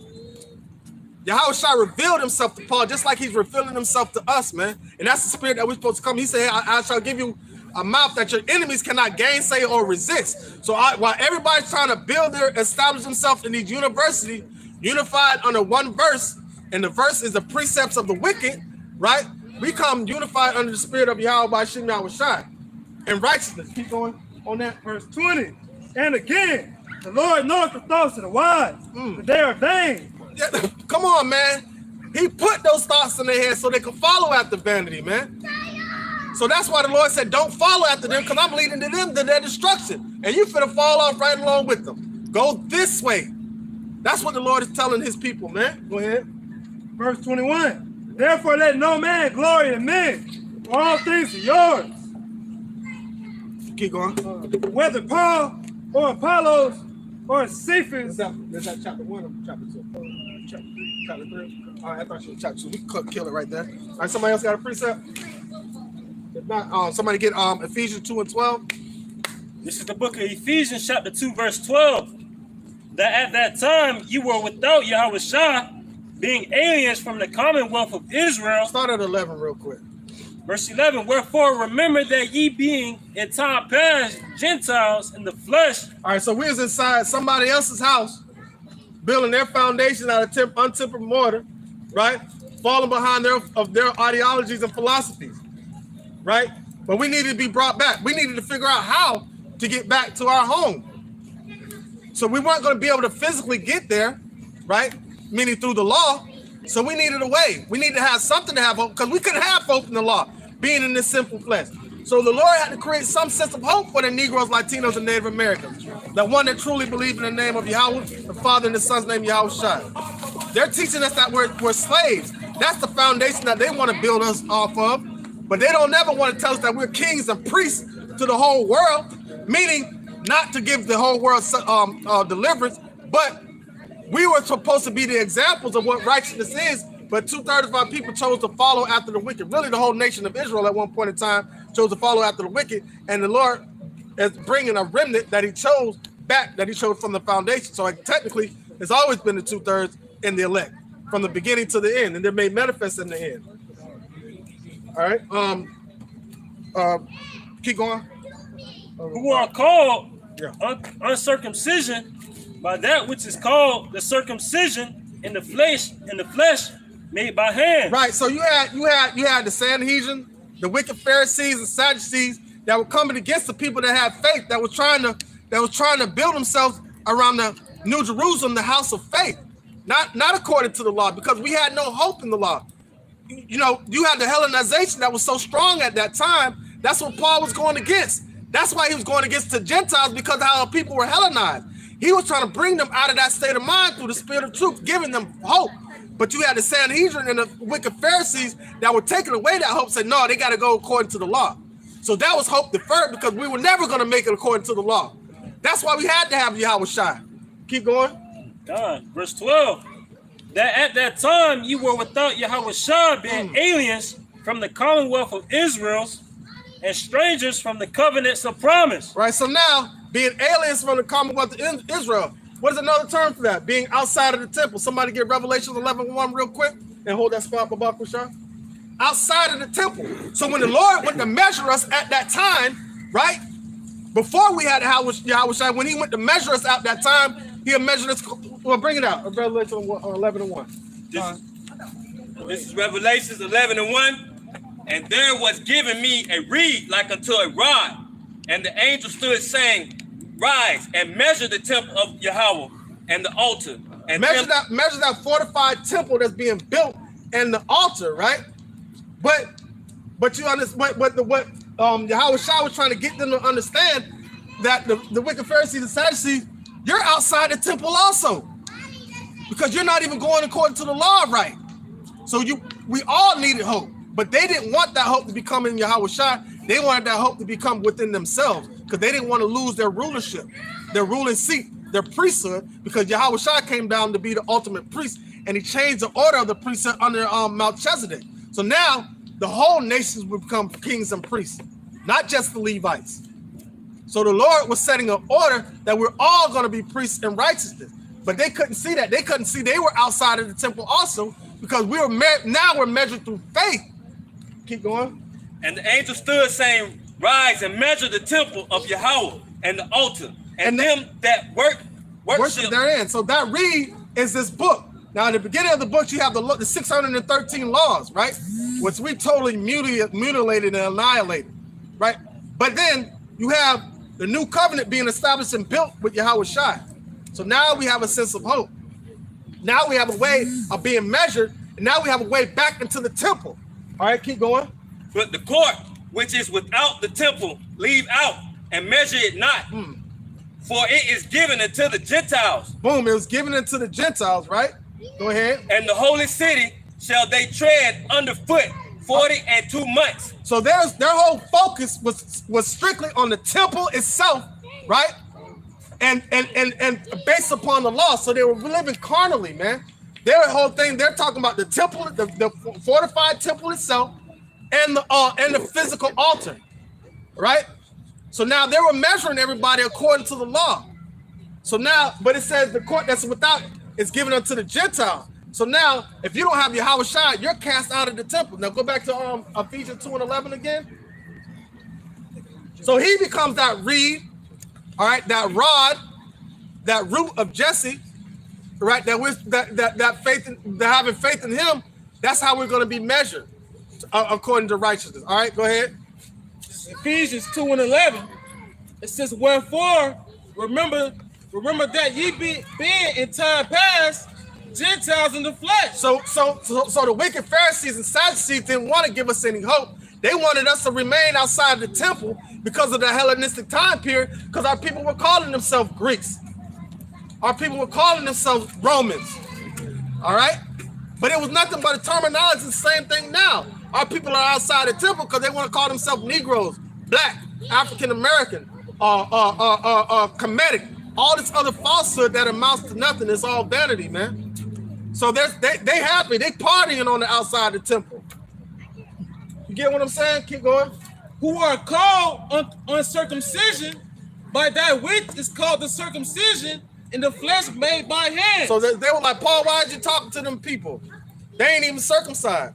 But Paul was talking about the spiritual circumcision, man. That's what they needed to focus on. So the wicked Pharisees and Sadducees didn't realize they were uncircumcised too. Ooh. According to the spirit. They didn't realize they were uncircumcised according to the spirit, man. Because they didn't want to accept the Yahweh Shai and cut off the foreskin of their mind, man. All right, keep going. That at that time ye were without Hamashiach. So we were all outside the temple because we didn't have Yahweh Shai yet. Keep going. Being aliens from the commonwealth of Israel. Boom. And all right, so now the establishment of the third temple that's being built spiritually. What did it start with? It started with Peter. That's why he said Peter, his name Petra, which means rock. That's why he said, upon this rock I shall build my church. So now we need to be inside of that temple, which foundation, that cornerstone is Yahweh Shai, and that rock, that foundation was Peter, man. That's what it started with Peter. Right now, and Peter is still here today. All right, he's here today. Go ahead. And strangers from the covenants of promise. Boom. So we were strangers, Gentiles from the covenant of promise, and we had to be brought back through Yahweh Shai. Keep going. Having no hope. Having no hope. Without Yahweh Shai, we can't have no hope in the law, because the law is not going to get us salvation. Ecclesiastes 7:20 says, "There's not a just man upon earth that doeth good and sinneth not." So how can we have hope in the law? So everybody's outside the temple. But we need to have a way to be brought back in, because the Negroes, Latinos, and Native Americans are the Israelites of the Holy Bible. There's no hope in America, man. America's going to be destroyed. And anybody that has any thought process about this place, they're going to be destroyed right along with it. Keep going. Having no hope and without Yahweh in the world. So when you're without Yahweh, just cast out into the world, man. Somebody get Ecclesiastes 3:10. And Ecclesiastes 3:10. in 1 Corinthians chapter 2. It's Ecclesiastes chapter 3 and verse 10. I have seen the travail which Yahweh hath given to the sons of men to be exercised in it. 9. Verse 9. What profit had he? 11. Verse 11. He hath made everything beautiful That's in it. his time. Boom. Also, he hath set the world in their heart, so that no man can find out the work that Yahweh Ba'Shem Yahushua making from the beginning to the end. So now, boom, you're without Yahushua, all right, with no hope in the world. So you have the world in your hearts, right? So that's what your mind is set on. Anything in this world, your mind is not set on Yahushua, man. Somebody get 1 Corinthians chapter 2, verse 12 real quick, Baba Kusha. This is 1 Corinthians chapter 2, verse 12. Now we have received not the spirit of the world. So we have not received the spirit of the world. Go ahead. But the spirit which is of Yahweh, that we might know the things that were freely given to us of Yahweh. All right, so now we might know the things that are given to us on Yahweh. So the Negroes, Latinos, and Native Americans can find their way back home to the Father Yahweh through the spirit of his son Yahweh Shai, man. All right, so that's what we find hope in. Not our lineage being slaves, our lineage being kings and priests, man. All right, go ahead. Yeah, go ahead. This is the book of Ephesians chapter 3 and verse 3. How that by revelation he made known unto me the mystery, as I wrote afore in few words, whereby when ye read, ye may understand my knowledge in the mystery of Yahushua Mashiach, which in other ages was not made known unto the sons of men, as it is now revealed unto his holy apostles and prophets by the Spirit. Come on, man. By the Spirit. That's how everything is revealed. So let's go. Okay, let's take a quick turn real quick. So who was reading that 1 Corinthians chapter 2? All right, go back to that real quick. That's beautiful. Verse 12. Now watch how it connects. Watch how the Spirit connects, right? Go ahead. This is 1 Corinthians chapter 2, verse 12. Now we have received not the spirit of the world. It said, now we have received not the spirit of this world, right? But the spirit which is of Yahweh, that we might know the things that are freely given to us of Yahweh. All right, now we just read Ecclesiastes 3 and 11 said he put the world in their hearts, right? But the ones that are of the spirit, we have not received the spirit of the world, man. He put the world in their hearts. He wants to keep them outside of the temple, man.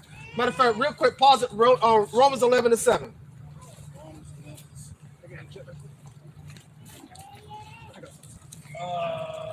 I want to this point. 11 and 7? Yeah, Romans 11 and 7. Romans chapter 11, verse 7. It says, what then? Israel have not obtained that which he seeketh for. Because Israel is trying to obtain it carnally, man. By running after these other nations, trying to get prosperity. We do it in every captivity, man.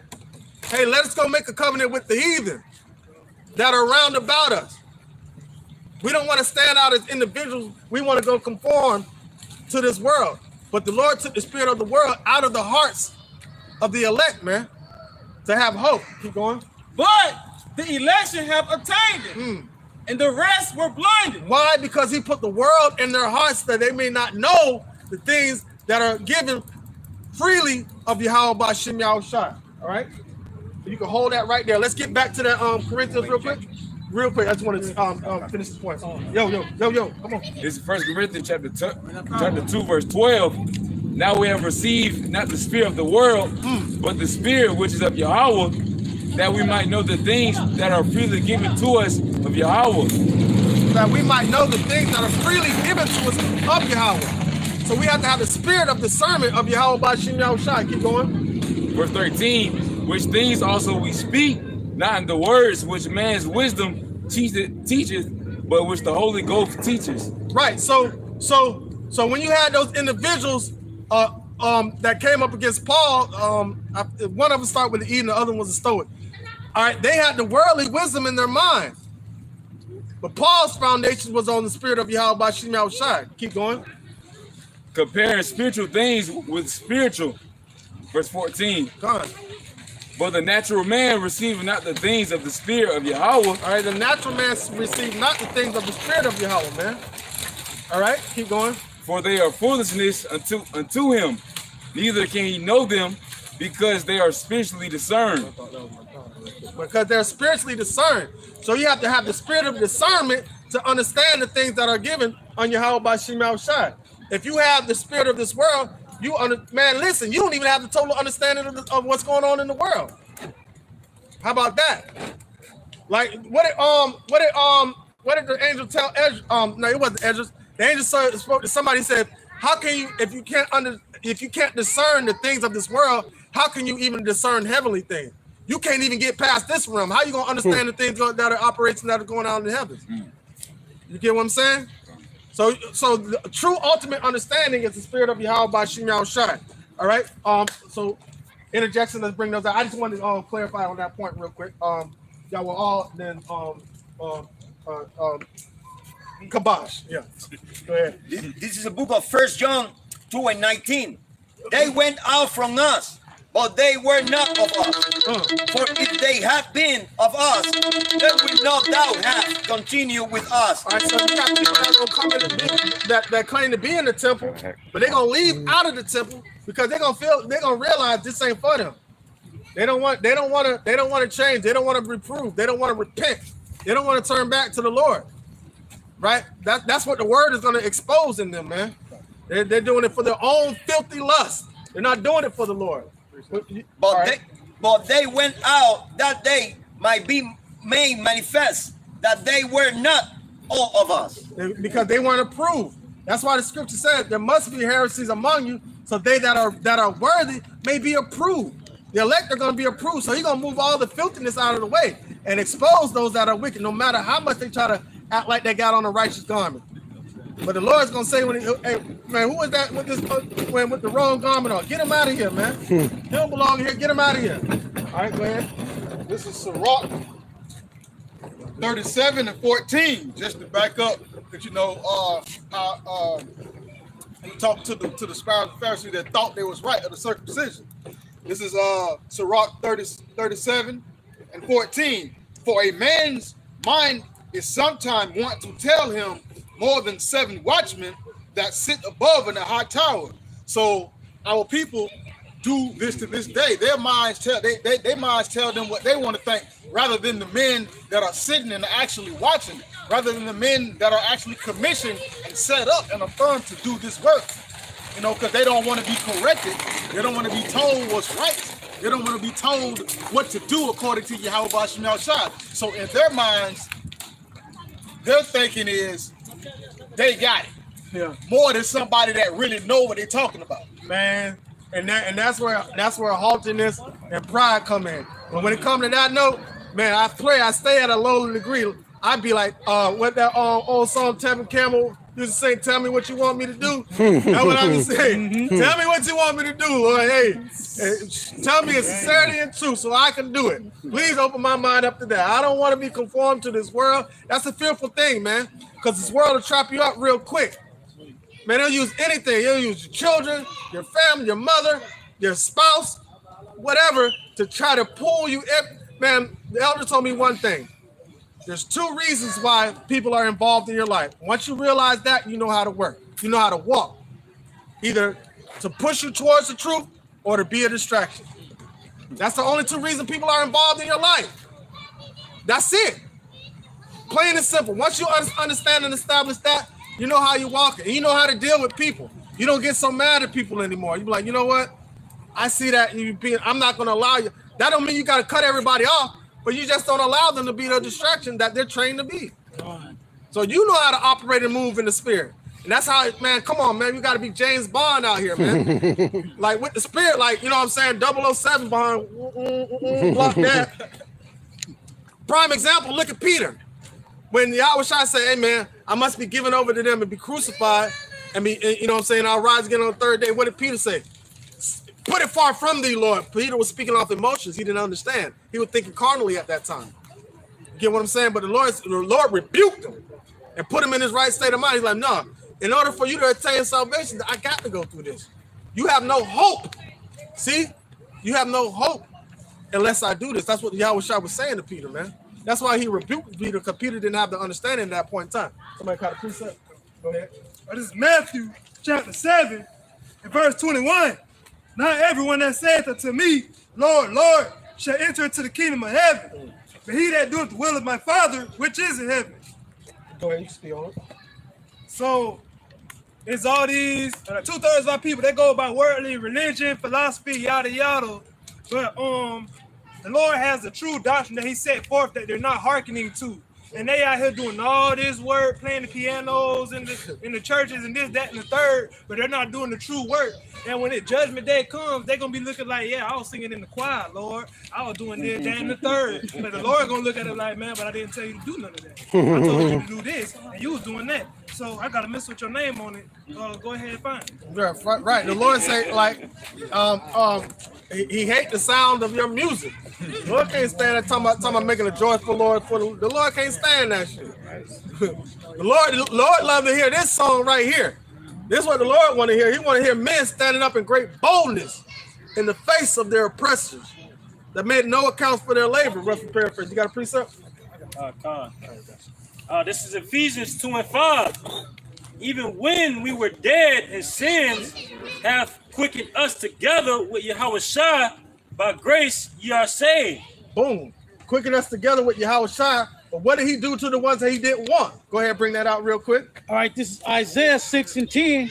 Make the heart of these people fat and make their ears heavy and shut their eyes, lest they see with their eyes and hear with their ears and understand in their heart and convert and be healed. And one key word in that is less. They hear with their ears, meaning if the Lord didn't dull their ears and close their eyes, they would be able to receive the truth and be converted and be saved. But the Lord didn't want them. The Lord despised them. The Lord chose you. The Lord chose you and your family, the ones that are listening and believing in sincerity and truth, standing 10 toes down. That's who the Lord's after. So anybody that's trying to afflict you and trying to gaslight you and they're thinking that the way you're traveling is the wrong way, they don't have a sense of direction. Go ahead. This is St. John chapter 15, verse 18. It says, if the world hates you, do you know that it hated me before it hated you? Man, come on. Sometimes it's beautiful to be hated, man.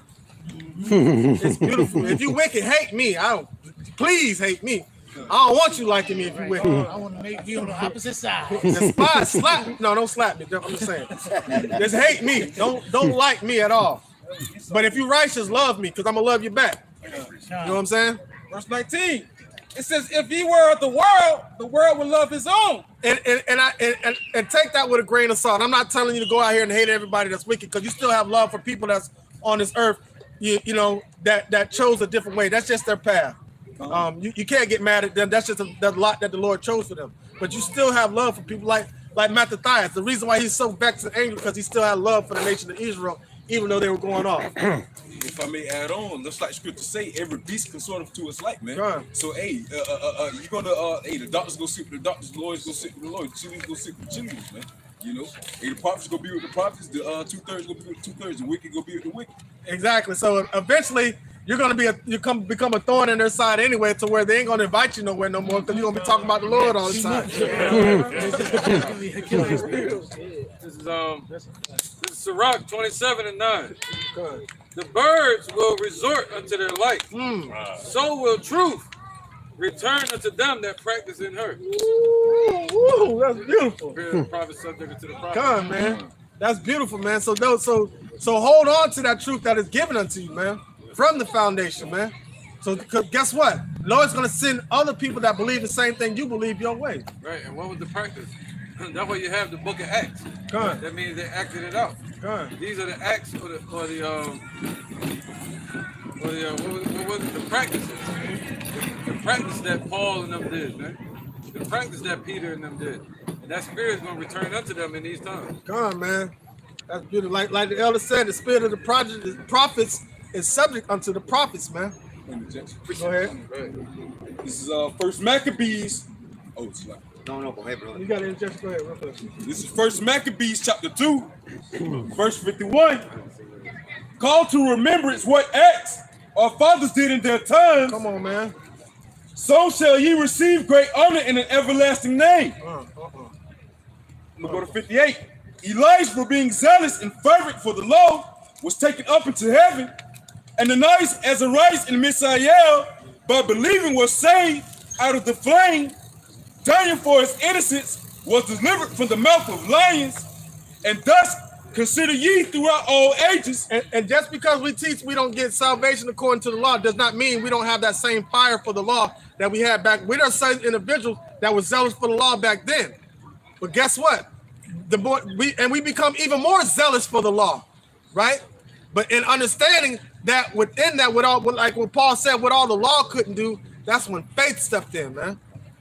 Because we want to get all the holy days perfect. We want to do the Sabbath perfect. But we're in our captivity and we're forced to do other things. We want to wear pure fabric that's not mixed with everything. But guess what? We're forced because we're in our captivity, which even more when the eldest man, when the elder was going back and forth with this dude trying to scoff at us, he said one thing: what do we need salvation from, right? He named all this different stuff, but the main thing the elder was talking about, we need salvation for my damn self, man.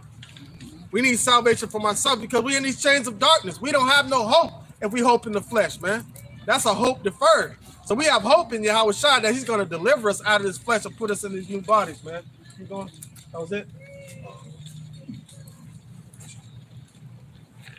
It says, verse 61 of First Maccabees chapter 2, it says, and thus consider ye throughout all ages that none that put their trust in him shall be overcome. Fear not then the words of a sinful man, for his glory shall be dung and worms. Man, listen, his glory shall be death, man. Back into the ground. Just like his body gonna be in the ground. Babylon's gonna be torn down to the ground. All right? The lake of fire right here. Oh no, your mom has to get that. This is the book of Colossians 1:20 all the way to 22. And having made peace through the blood of his cross, by him to reconcile all things into himself. By him I say, whether they be things in earth or things in heaven. And that's a prayer that we pray, the Lord's prayer, as on earth as it is in heaven. So he reconciled everything unto himself with his crucifixion, and he put everything under subjection under him with that. But we just haven't seen it manifested yet. But we will see the glory of Yahweh Bashim Al-Shai. His train shall no longer fill up the temple, but it's going to fill the whole earth, man. Go ahead. Number 21.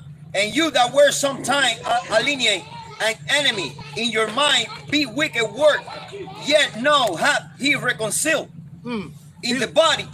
Number 22. In the body of his flesh through death, to present you holy and unblameable, unreprovable. Right. So he took away our reproach. Like the women are going to have to go to a man to take away their reproach.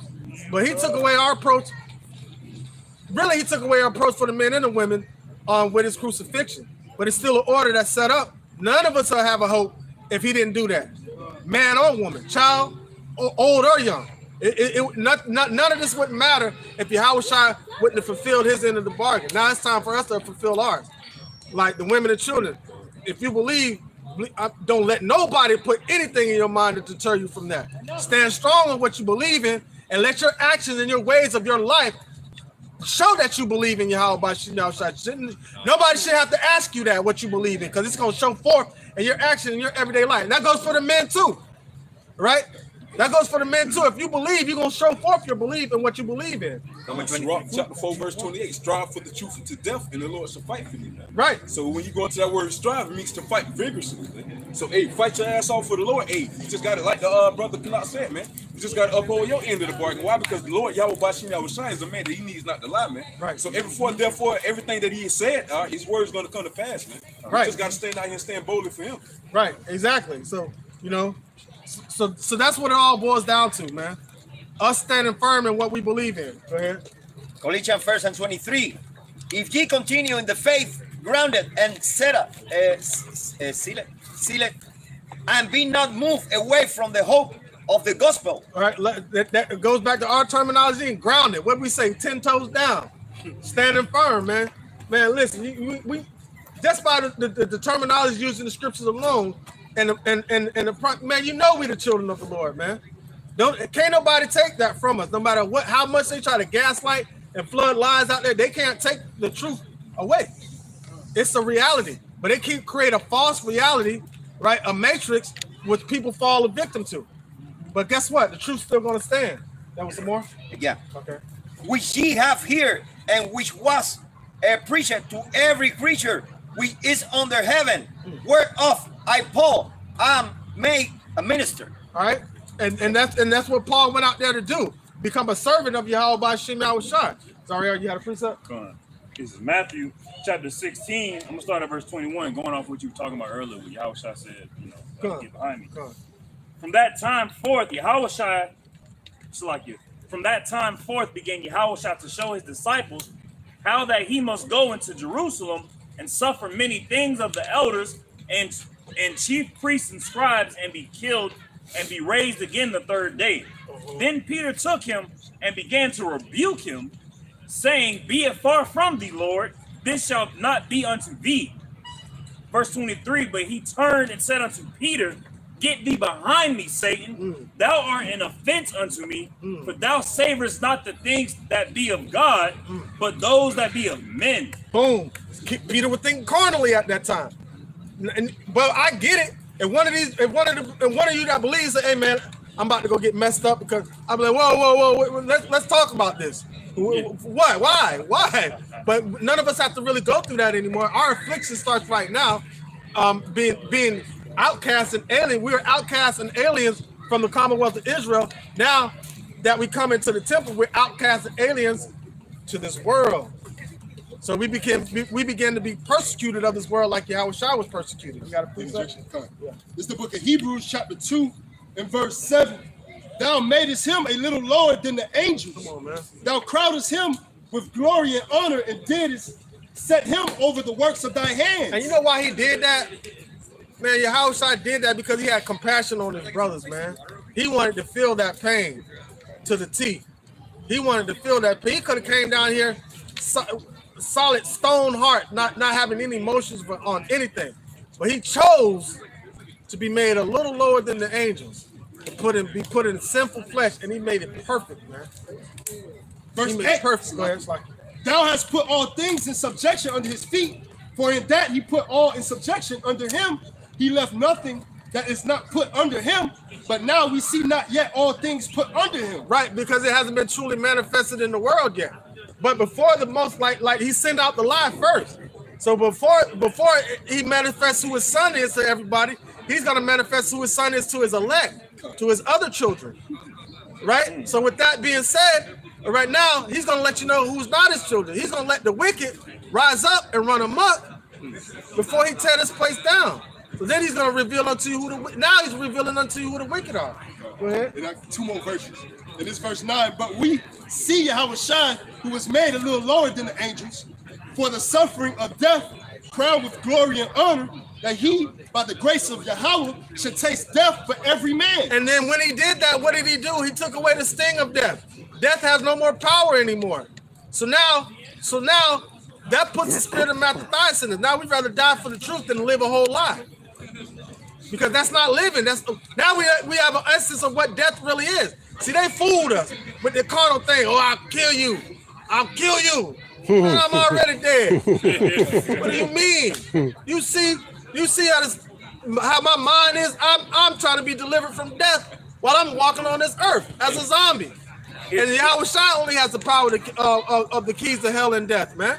So there's nothing that these devils can do to you but gaslight you and get to try to confuse you into believing the words that are coming out of their mouth. But the scriptures say the wicked are estranged from the womb. They come out the womb speaking lies. That cry that baby gives out once he leaves the Edomite lady's body and being delivered, that cry is a lie, man. That cry is a lie. They don't need no help. See, they're born with a silver spoon in their mouth, man. And we're not on the same playing field. I get one last verse just to get off that point. In this verse 10, for it became him for whom are all things, and by whom are all things, and bringing many sons unto glory. Boom. To make the captive of their salvation perfect through suffering. Through suffering, man. Through much suffering and tribulation, we shall inherit the kingdom of heaven. Right? What does it say in the gym? No pain, no gain. How are you going to respect prayer? Like, we know that from the beginning when he gave us the spiritual powers and everything, and we became tyrants, dilly-dallying with these other nations. That's why the sons of God made it with the daughters of men. we had the physical strength, but we didn't have the spirit at that time, man. So now he took away that spiritual strength. I mean that physical strength, and now he's giving us the spirit of Yahweh Bashim Yahushua to conquer all. He said he take the weak things of the world to confound the mighty. Somebody get that? It's in I think it's in 1 Corinthians chapter 1 or either chapter 2, because the Negroes, Latinos, and Native Americans are the Israelites of the Holy Bible. Yahweh, the Father, and his Son Yahushua, that's our true hope. All right, and he set the stage to put us in a weak, feeble position, just like how Esau was in a weak, feeble position at the bottom, right? And he raised Esau up. Man, Esau couldn't have done nothing that he did without Yahweh Bashim. We couldn't either. We couldn't either. So the Lord is with them. Not anymore. Go ahead. Somebody got it? It should be like verse 20 or something like that. This is the book of 1 Corinthians, chapter 1 and verse 27. But Yahweh have chose the foolish things of the world to confound the wise. All right, now check this out. He chose the foolish thing of the world to confound the wise. See, we think we have strength as men because we can plant seed in a woman and impregnate her and bring forth life. But where does that spirit come from? Where does that power come from? You get what I'm saying? So now, that's when you're born into this earth, your body is trained to think carnally, think that you have to do everything by might. Our strength was taken away by wisdom. We still have that power of Jake. One shall be stronger than the other. Go back to Genesis. 2 nations are in the Rebekah's womb. One shall be, that strength was never taken away from us, but our power was taken away, that wisdom. Keep going. And Yahweh have chosen the weak things of the world to confound the things that which are mighty. So now, when Esau got into our mind, he was able to totally take over our nation, man. And the Lord allowed him to do that. And then that's when when we had that fear in us, right? That's when he tried to buck up at us. One thing a bully hates, if a bully's in front of your face and he does that number and you don't move, you don't jump, now the bully pissed off. Now he has to really impose his will, because the Negroes, Latinos, and Native Americans, we are the Israelites of the Holy Bible, man. The Most High Yahweh's chosen people. And we get deliverance through his son Yahushua. So now you have that big bad bully Esau, right? He was jumping at us in the beginning, and then guess what he saw? He saw Jacob wrestling the angel. He kind of backed back a little bit. So now he was able to get into our mind, right, which is the true temple of the Lord, and put these ideologies in our minds. Desecrated the altar. Desecrated the altar, man. Just like he physically did in 168 BC and in 70 AD, and when we fell in Babylon. Well, Esau didn't do it, Babylonians did it. But Esau did it. Esau right there to burn down. Esau right there to burn it down. He was there. He was there. He's always been there, man. So now our people were so concerned with the physical temple, right? They wasn't concerned with the temple that Yahweh Bashim Yahushua was concerned about. Man, that physical altar don't mean nothing to him, man. Go ahead. All right, this is the book of 1 Corinthians, chapter 3, and verse 16. Know ye not that ye are the temple of Yahweh, and that the spirit of Yahweh dwelleth in you? Question mark. Boom. If the spirit of Yahweh Bashim Yahushua dwelleth in you. So now, if your mind thought processes with wickedness, right? Boom. Somebody get Genesis. It says, my spirit shall no longer thrive with man, because I know their thoughts are wicked, man. The Lord is not going to dwell in your vessel if you got wicked thoughts going in your mind. Because the Negroes, Latinos, and Native Americans need to understand their true calling, being the sons of God. But our people don't want to hear. They want to be called Black Africans and Moors, all this other kind of crap. I have sovereignty, man. Esau don't want to hear that. They put their faith and their hope in Esau's laws of being sovereign, and all the other stuff. Right. Go ahead. Somebody found it? Yeah. This is Genesis chapter 6, verse 3. And the Lord said, my spirit shall not always strive with man, for that he is also flesh. Yet his days shall be 120 years. All right, so now All right, so the spirit of the Lord is not going to always thrive with man, the sons of God. All right, because the thoughts are wicked. So the Lord can't dwell with wickedness. All right, so he has to flee out of that individual. So you no longer become a temple that houses the spirit of the Lord. You become a temple that houses the spirit of this world. All right, go ahead. All right, this is back at 1 Corinthians chapter 3, verse 17. If any man defile the temple of Yahweh, he shall Yahweh destroy, for the temple of Yahweh is holy, which temple ye are. So now the Lord has to destroy you, because you defiled the temple by letting these ideologies into your mind, where the Lord's supposed to be dwelling. But you have other things dwelling there. You got a question? Oh yeah, I wanted to because I was actually reading the book, and this book is called Before the Chains and Shackles. And speaking of, I was just looking at this chapter, Ezekiel chapter 11, verse 17. This is what the Lord God says: I will gather you back from people and assemble you out of the countries where you have been scattered, and I will give you back the country of Israel. And that's what we're waiting for. That's the deliverance that we're waiting for us to be placed upon our own land. This is not home for us. That's why we go through so much persecution here. The Lord doesn't want us to be comfortable here. He doesn't want us to be. He wants us to flee mentally out of this place, because he's going to destroy it. And if you have your mind set on this place, you're going to be destroyed right along with him, man. That's why he said he's going to bring us back to our homeland for us to dwell there. But right now we're in captivity, and we need to be brought. We need deliverance out of our captivity. Interjection. A good example of that is the Haitian Revolution. Earlier you said you was from Haiti, right? They tried to gain their freedom and their salvation through their own hand, carnally. But it's well documented that they indulged in witchcraft before they took place in that revolution. So they tried to gain their salvation carnally. And now you can see that they're one of the most impoverished places in America, because they chose not to wait on the Lord. You know what I'm saying? We can get our freedom and salvation and our hope. Like we gotta go to the Lord for that. And what language do Haitians speak? Creole. But what is the form of what? It's a form of French, Swede, and the African dialects. Not African dialects. French and Sweden. All right. So, but they have their own slang with it. Some people call it patois, but it's Creole. Just like with Benjamin, they speak patois, which is a form of broken English, not English that's spoken in America, but English that's spoken in Britain and England. It's a broken form of there. So it's a dialect. Right. A dialect. It's with a different dialect, and they did rebel. But and also within that, the Haitians always try to say like, oh, we haven't been conquered by anything, but you're still speaking the French language.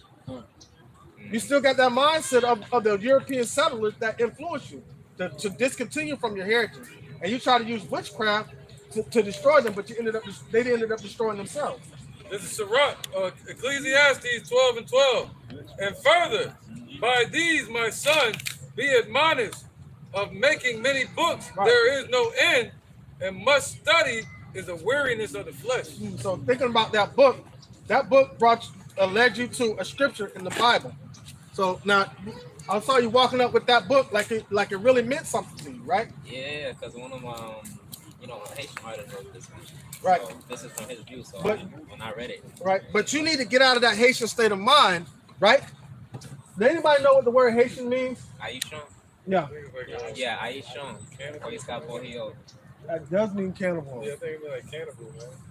Cannibal? Yes. I think it means like cannibal or rebel, something. Something like Either that. way, it was given to it. That was the name given to it. Haiti means land of the many mountains and flowers. So Bohio is mountains, Koiskaya, flowers. All right, so the H was put there. The H was never there originally. If your parents named you something, right? You seen the movie Roots? You kind of young. All right. I seen like clips of it. All right, so you don't know about Kunta Kinte and Toby, do you? Oh, Kunta Kinte had that. Man, I remember. All right, so now when he ran away. See, you're stuck on this, right? And you have a foundation in that, and you have pride in that. Yeah, I got a lot of pride in that. Right. Hear me out. You have so much pride in that, right? Pride comes in two forms. You can be proud and lifted up and become a hypocrite, or you can be proud of something that you're establishing, right? So now, you're proud of this as an establishment on you will hold on to that, right? But it causes you to become prideful against this, Levi. Against them? Yeah, because that's who you are. You're a Levite, not a Haitian. That's what these individuals are calling you. They're calling you Haitian because they gave you that name. They beat the name of Levi out of you and caused you to conform to the name of Haitian. You're not a Haitian. This brother right here is from Puerto Rico. He's not a rich port. A rich port? Yeah, that's what that means. He's an Ephraimite. Isaiah 1 and 3. The ox knoweth his owner, and the ass his master's crib. But Israel doeth not know. My people do not consider. All right, and yeah, the ox and the ass are two of the dumbest creatures, but they work hard, and they know how. You put them anywhere, they know how to get back to the house. They know where their home is, and they know who their master is, right? But our people don't even consider. So now you're holding on to that book, and the scripture that was rolled up, be admonished of making of many books. But what did that book do to you? That book put a scripture in there. But you got, well, listen though, hear me out. You have that book in your hand. Where's your Bible? My Bible? Yeah. I don't own a Bible. Ooh, that's the point. Go ahead. Isaiah 16 and 34, 34 and 16.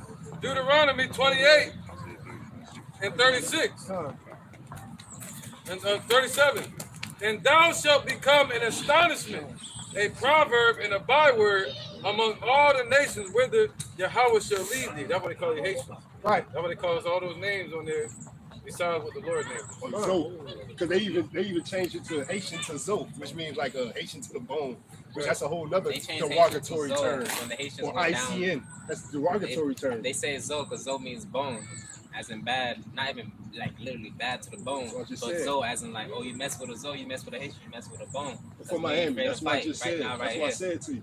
Zo mean that. That's another derogatory term. Right. That's another byword. How many names they gonna create for you? Z-O-O. Goes on the tree. I mean, it's cool. Yeah, nobody free to fight. Right. So now let's get back to that book. That goes back to the gangs, how the gangs started. Right. Let's go back to that book real quick though. Right. You just said now you holding that book and you just cherish that book, right? Yeah, because I paid for it. All right. That's cool. I get that. That's cool. But within that though, the sentimental value of the book, what you're reading in the book, what you feel in the temple of the Lord with. We just went over this. What are you feeling with? Are you defiling the temple of the Lord, or are you gonna nourish the temple of the Lord? Right? Can you read this real quick, come off the show? All right, this is the book of Isaiah. Now you said you don't own a Bible, but that book took you to a Bible verse. Now, if you wanted to clarify that book, how would you clarify it if you didn't have the Bible to back it up? If I didn't have the Bible, I'd say all right, this is the book of Isaiah, chapter 34, and verse 16. Seek ye out of the book of the Lord and read. It says, seek ye out of the book of the Lord and read, man. Out of these scriptures and read. All right? The book this book just goes over history. Goes over the original this book goes over the history. This book it taps into that book too. All right, this book talks about who you were before they got to Haiti. Before? Yeah. Haiti, that place right there is not your native land. Just like this is not our native land. You had an interjection, right? Yeah, go ahead. Isaiah 30 and 1. Woe to the rebellious children, saith Yahweh, that take counsel, but not of me. Right. So now you're not coherent to the words that I'm speaking, right? Because it really is not what you want to hear. You want me it doesn't to resonate with me as well, but I eat to the words. Right. But if you did, I'm telling you that's not your heritage. That's not your roots. But you study want to have your foundation in that, and that's being rebellious because I'm trying to give you the truth. The Lord is trying to give you the truth. I'm not trying to give you the spirit of Yahweh Shai is trying to give you the truth. All right? Go ahead. I got three verses. Woe to the rebellious children, saith Yahweh, that take counsel, but not of me, and that cover with a covering, but not of my spirit, that they may add sin to sin.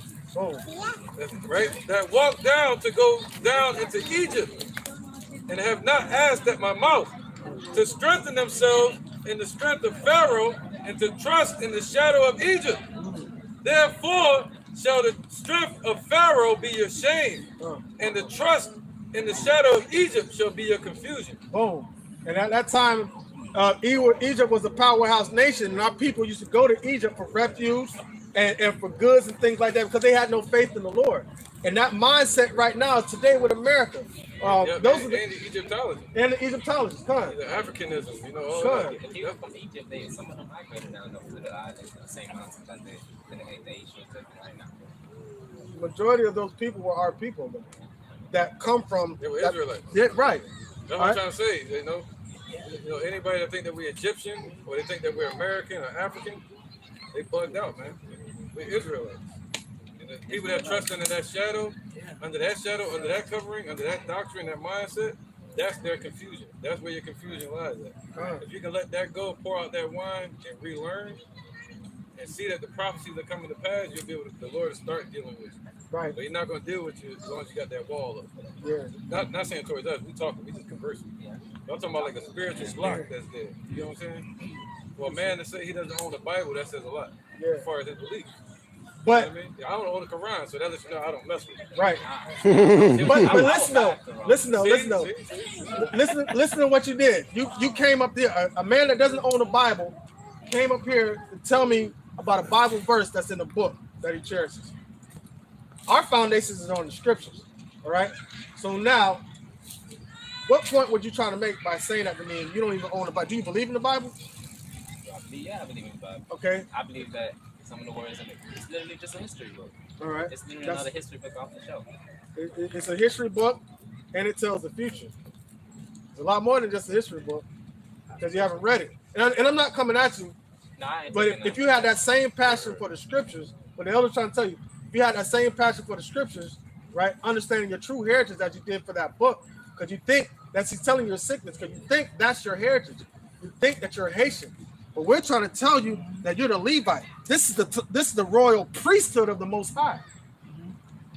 This is the royal priest. That's the bloodline you come from. That's your heritage.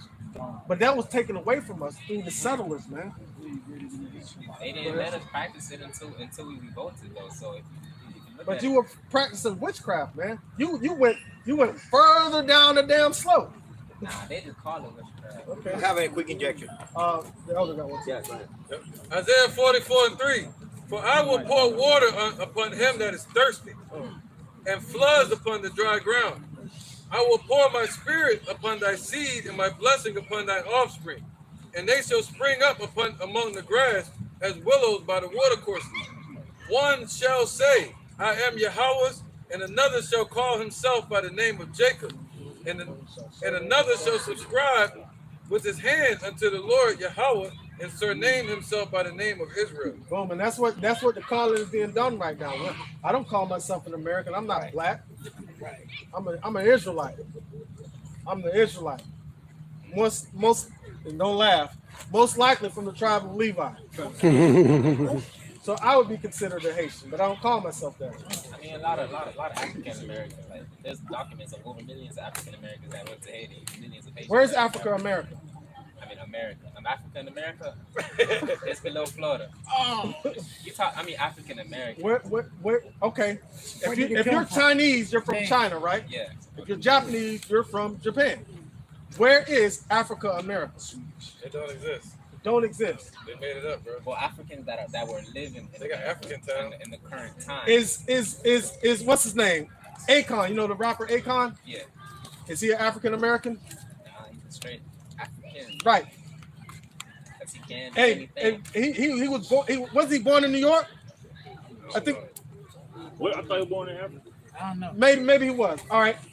I mean, Anybody that's a true African, they're not called an African American. We just had a whole bunch of Ethiopians walk around here. They live here in America. All right, citizens of America. Are they African Americans? What are they called? Ethiopians. And where's Ethiopia? It's in Africa. Why aren't they Ethiopian Americans? Because they ain't with that. They just like they never felt towards because they're gonna stay true to their heritage because they know where they come from. Our people don't know, they don't consider. Yeah, you consider. See what I'm saying? We're telling you where you come from. You come from Israel, the Fertile Crescent. place where all the resources come from, the land that flows with milk and honey. There's a reason why they don't want us in that land right now. They got bastards in that land.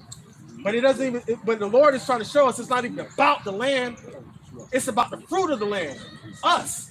We're the fruit of that land. You get what I'm saying? Go ahead, Stefan. Jeremiah 17:4. And thou, even thyself, shall discontinue from thine heritage that I gave thee, and I will cause thee to serve thine enemies in the land which thou knowest not. For ye have kindled a fire in mine anger, which shall burn forever. How far back does the history of Haiti go?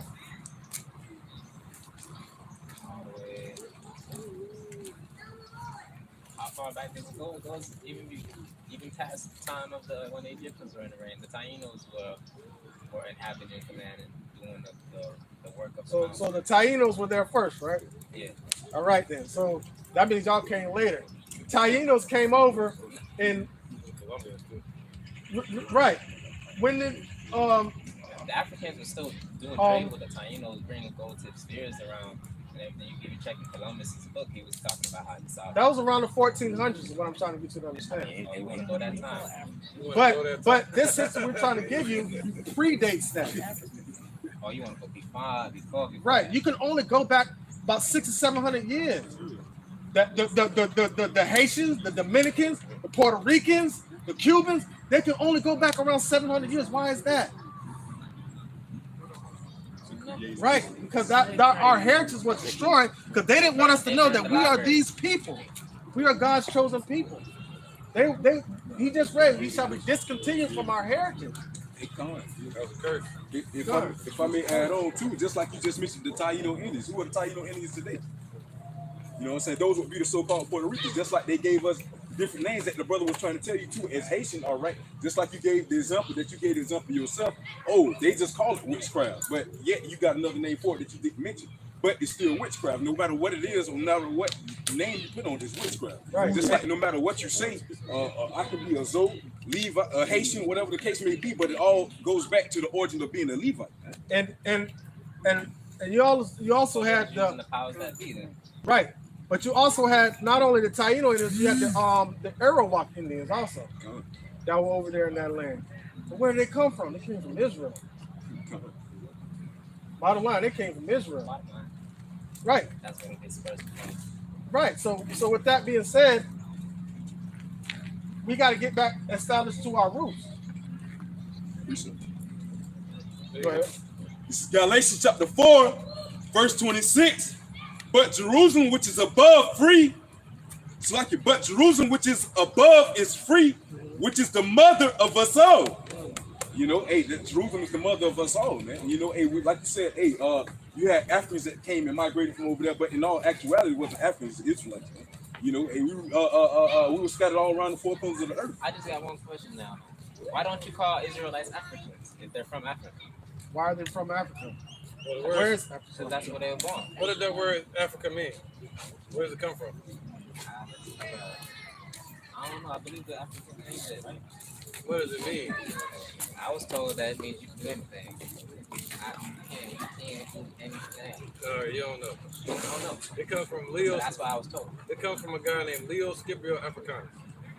That was a Roman general, a Edomite. That's not our people. So how can that be of them? A Caucasian. That's not our people.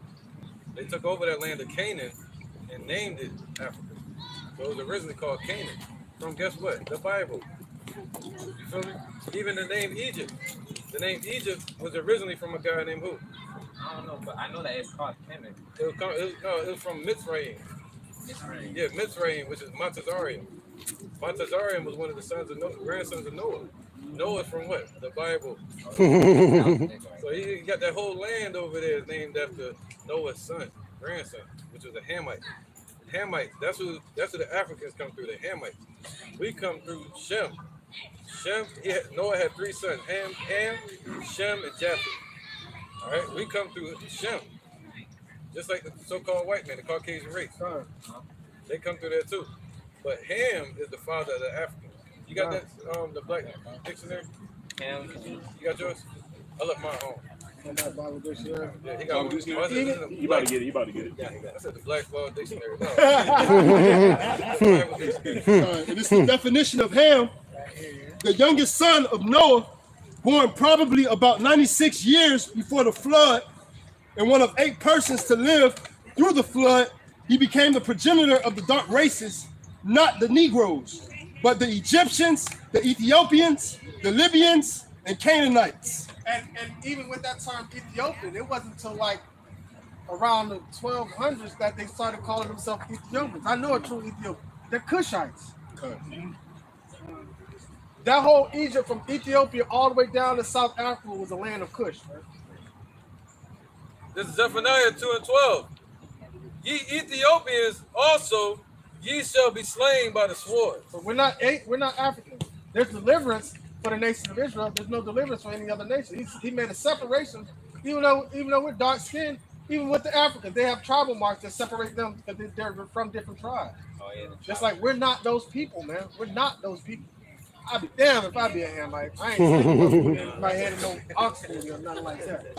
For real. So the Lord set a difference between us and the Africans. I got it right. It's Exodus chapter 11, verse 7. But against any of the children of Israel shall not a dog move his tongue. So these other nations are dogs, man. Go ahead.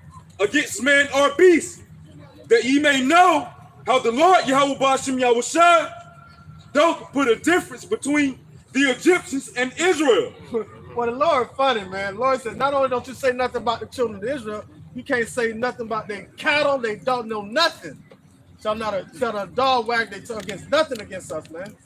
So the Lord has established a covenant in Zion, man, and the children of Israel, but our people are not willing to accept that. Go ahead. It's the book of Deuteronomy, chapter 7 and verse 6. But thou art a holy people unto the Lord thy God. The Lord thy God hath chosen thee to be a special people unto himself above all people that are upon the face of the earth. And that's what we're trying to get you to understand, brother. Source that we God's chosen people, the Israelites, are his chosen people that he set above all the nations on the earth. And that's what they're trying to keep us from by putting these bywords and proverbs on us, calling ourselves Haitian, Hispanic, Black, whatever. But we Israelites. You know what I'm saying? We getting back to the source, we getting back to our power, which is the Lord Yahweh Ba'ashem Yahushua. If I want to go up to my grandma, she see me not saying call myself Haitian, that's not supposed to be right. But that's the choice you got to make because you're of that age of accountability. That's a decision you got to make for yourself. We got it right here. No, that's ain't it. Oh, okay. All right. Exodus 9:27. And Pharaoh sent and called for Moses and Aaron and said unto them, I have sinned this time. Yahweh is righteous, and I and my people are wicked. That was out of the words, the mouth of Pharaoh. What's up, brother? Right, so that was the Egyptians establishing themselves to be wicked and understanding the power of the true God, Yahweh. We all originated from Africa. You look like us. Yeah, you do. We got 2 eyes, we got a nose. All right, we got some precept down here. It's the book of Zephaniah. It's the book of Zephaniah, chapter 2, and verse 12. Ye Ethiopians also, ye shall be slain by my sword. That come back again, double time. But like the scripture that the elder brought out, man, you know, an ox knows his owner and his ass is master's crib, but my people of Israel do not know it, do not consider, man. Oh, yeah, And a prime example going on Ethiopia, I got a cousin who, been in the truth for 10 years. She don't got the true name, but her husband is Ethiopian. He doesn't teach her because he know he's not a part of that blessing. So she like study and try to learn on her own, which caused her to go astray because she called on Yeshua and these different false gods. So just going into how, man, Ethiopians and us, we different. Well, you have the Orthodox Ethiopians that claim themselves to be the descendants of the true line of Judah. That's where they call that Selassie, him being a direct descendant of King David. But the thing, here's the thing. They said through Sheba. But here's the thing. Solomon never had sex with Sheba. That seed that he planted in her was wisdom.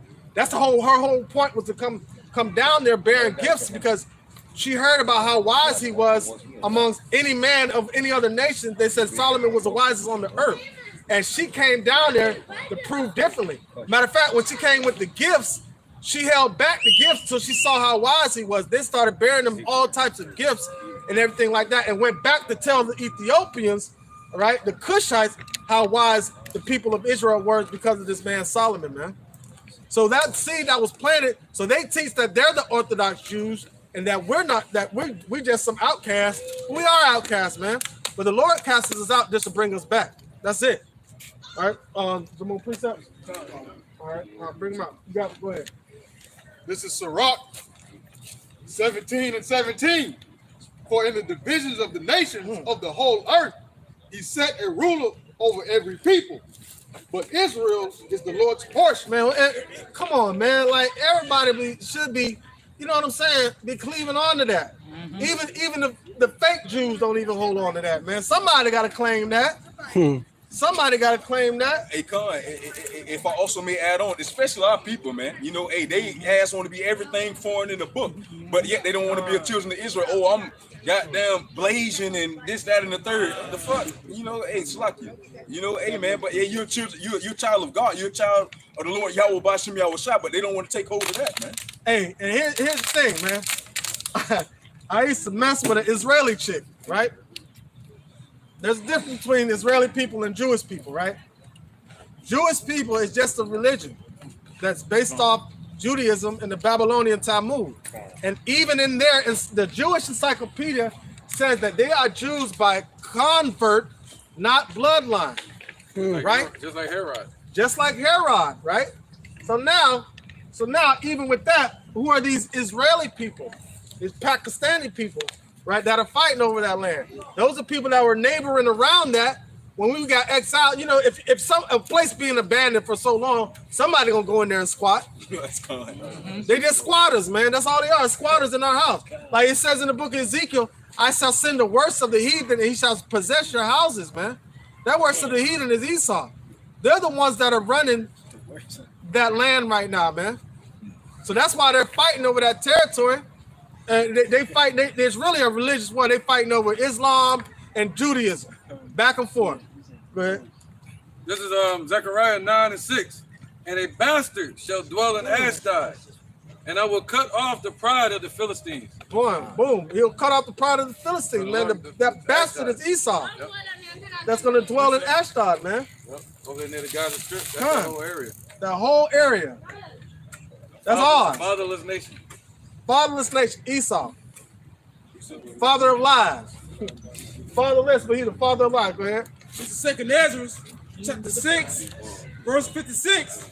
It says, as for the other people which are come of Adam, thou hast said that they are nothing, but be like unto spittle, and hast likened the abundance of them unto a drop that falleth from a vessel. So that's taking us back to our real point. There is no hope for the wicked. That's how the Lord feels about these other nations, man. Well, that's how the Father feels about these other nations. And if the Father feels that way, you know Yahweh Shah feels that way 10 times more. Go ahead. This is the book of 2 Thessalonians, chapter 2, and verse 9. Even him whose coming is after the working of Satan, with all power and signs and lying wonders, and with all deceivableness of unrighteousness, in them that perish, because they receive not the love of the truth, so that they might be saved. Right, that dude right there was perishing right in front of us. Remember, hey, remember Back to the Future? And when Doc told him not to interact with none of his family like that, and he looked at his picture, they started withering away. Yeah, he started perishing. But I was seeing through him.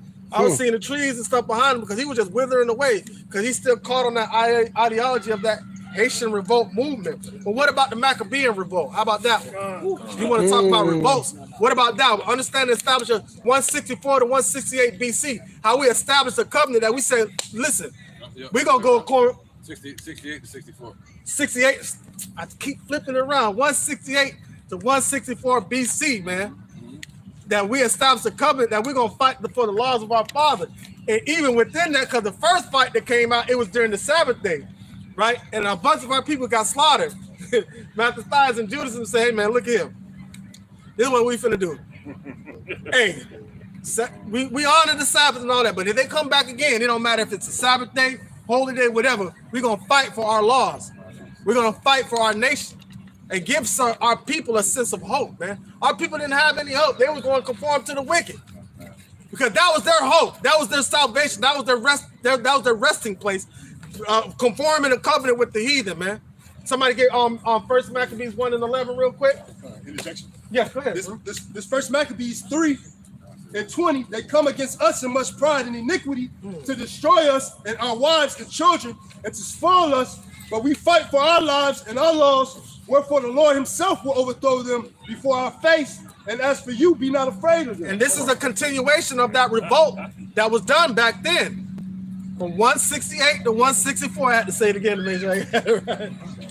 This is the continuation of that revolt. In the spirit of Mattathias, in the spirit of Judas, in the spirit of his brother Jonathan. All right? What spirit did they have? The spirit of Yahweh Ba'ashem Yahushua. That's what it all boils down to. So now, this fight right now is not carnal, man. I call for a scripture. Yeah. All right, bring it It's up. First Maccabees chapter 1, verse 11. In those days went there out of Israel wicked men who persuaded many, saying, let us go and make a covenant with the heathen that are round about us. For since we departed from them, we have had much sorrow. So we have had much sorrow, just like how we have sorrow here in America.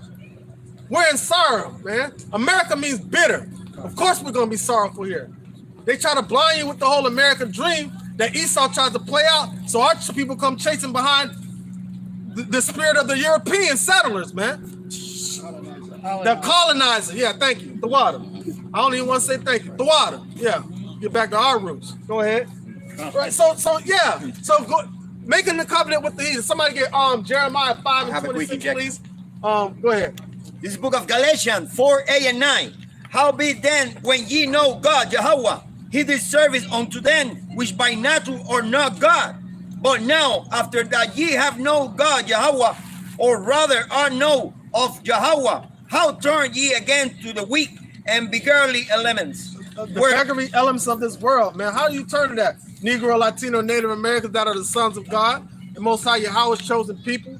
He gave you a way of deliverance of an establishment of who you are as a people, but you chose to go back to Esau to get to form a covenant with him. And hey, Esau, you call me whatever it is you want to call me, and I'll be that. But the Most High trying to tell you the sons of God, and you don't want to establish yourself in righteousness, man. All right, it was a precept being read. First Maccabees. Yeah, First Maccabees to some in Jeremiah 5:26. It's First Maccabees chapter 1, verse 12. So this device pleased them well.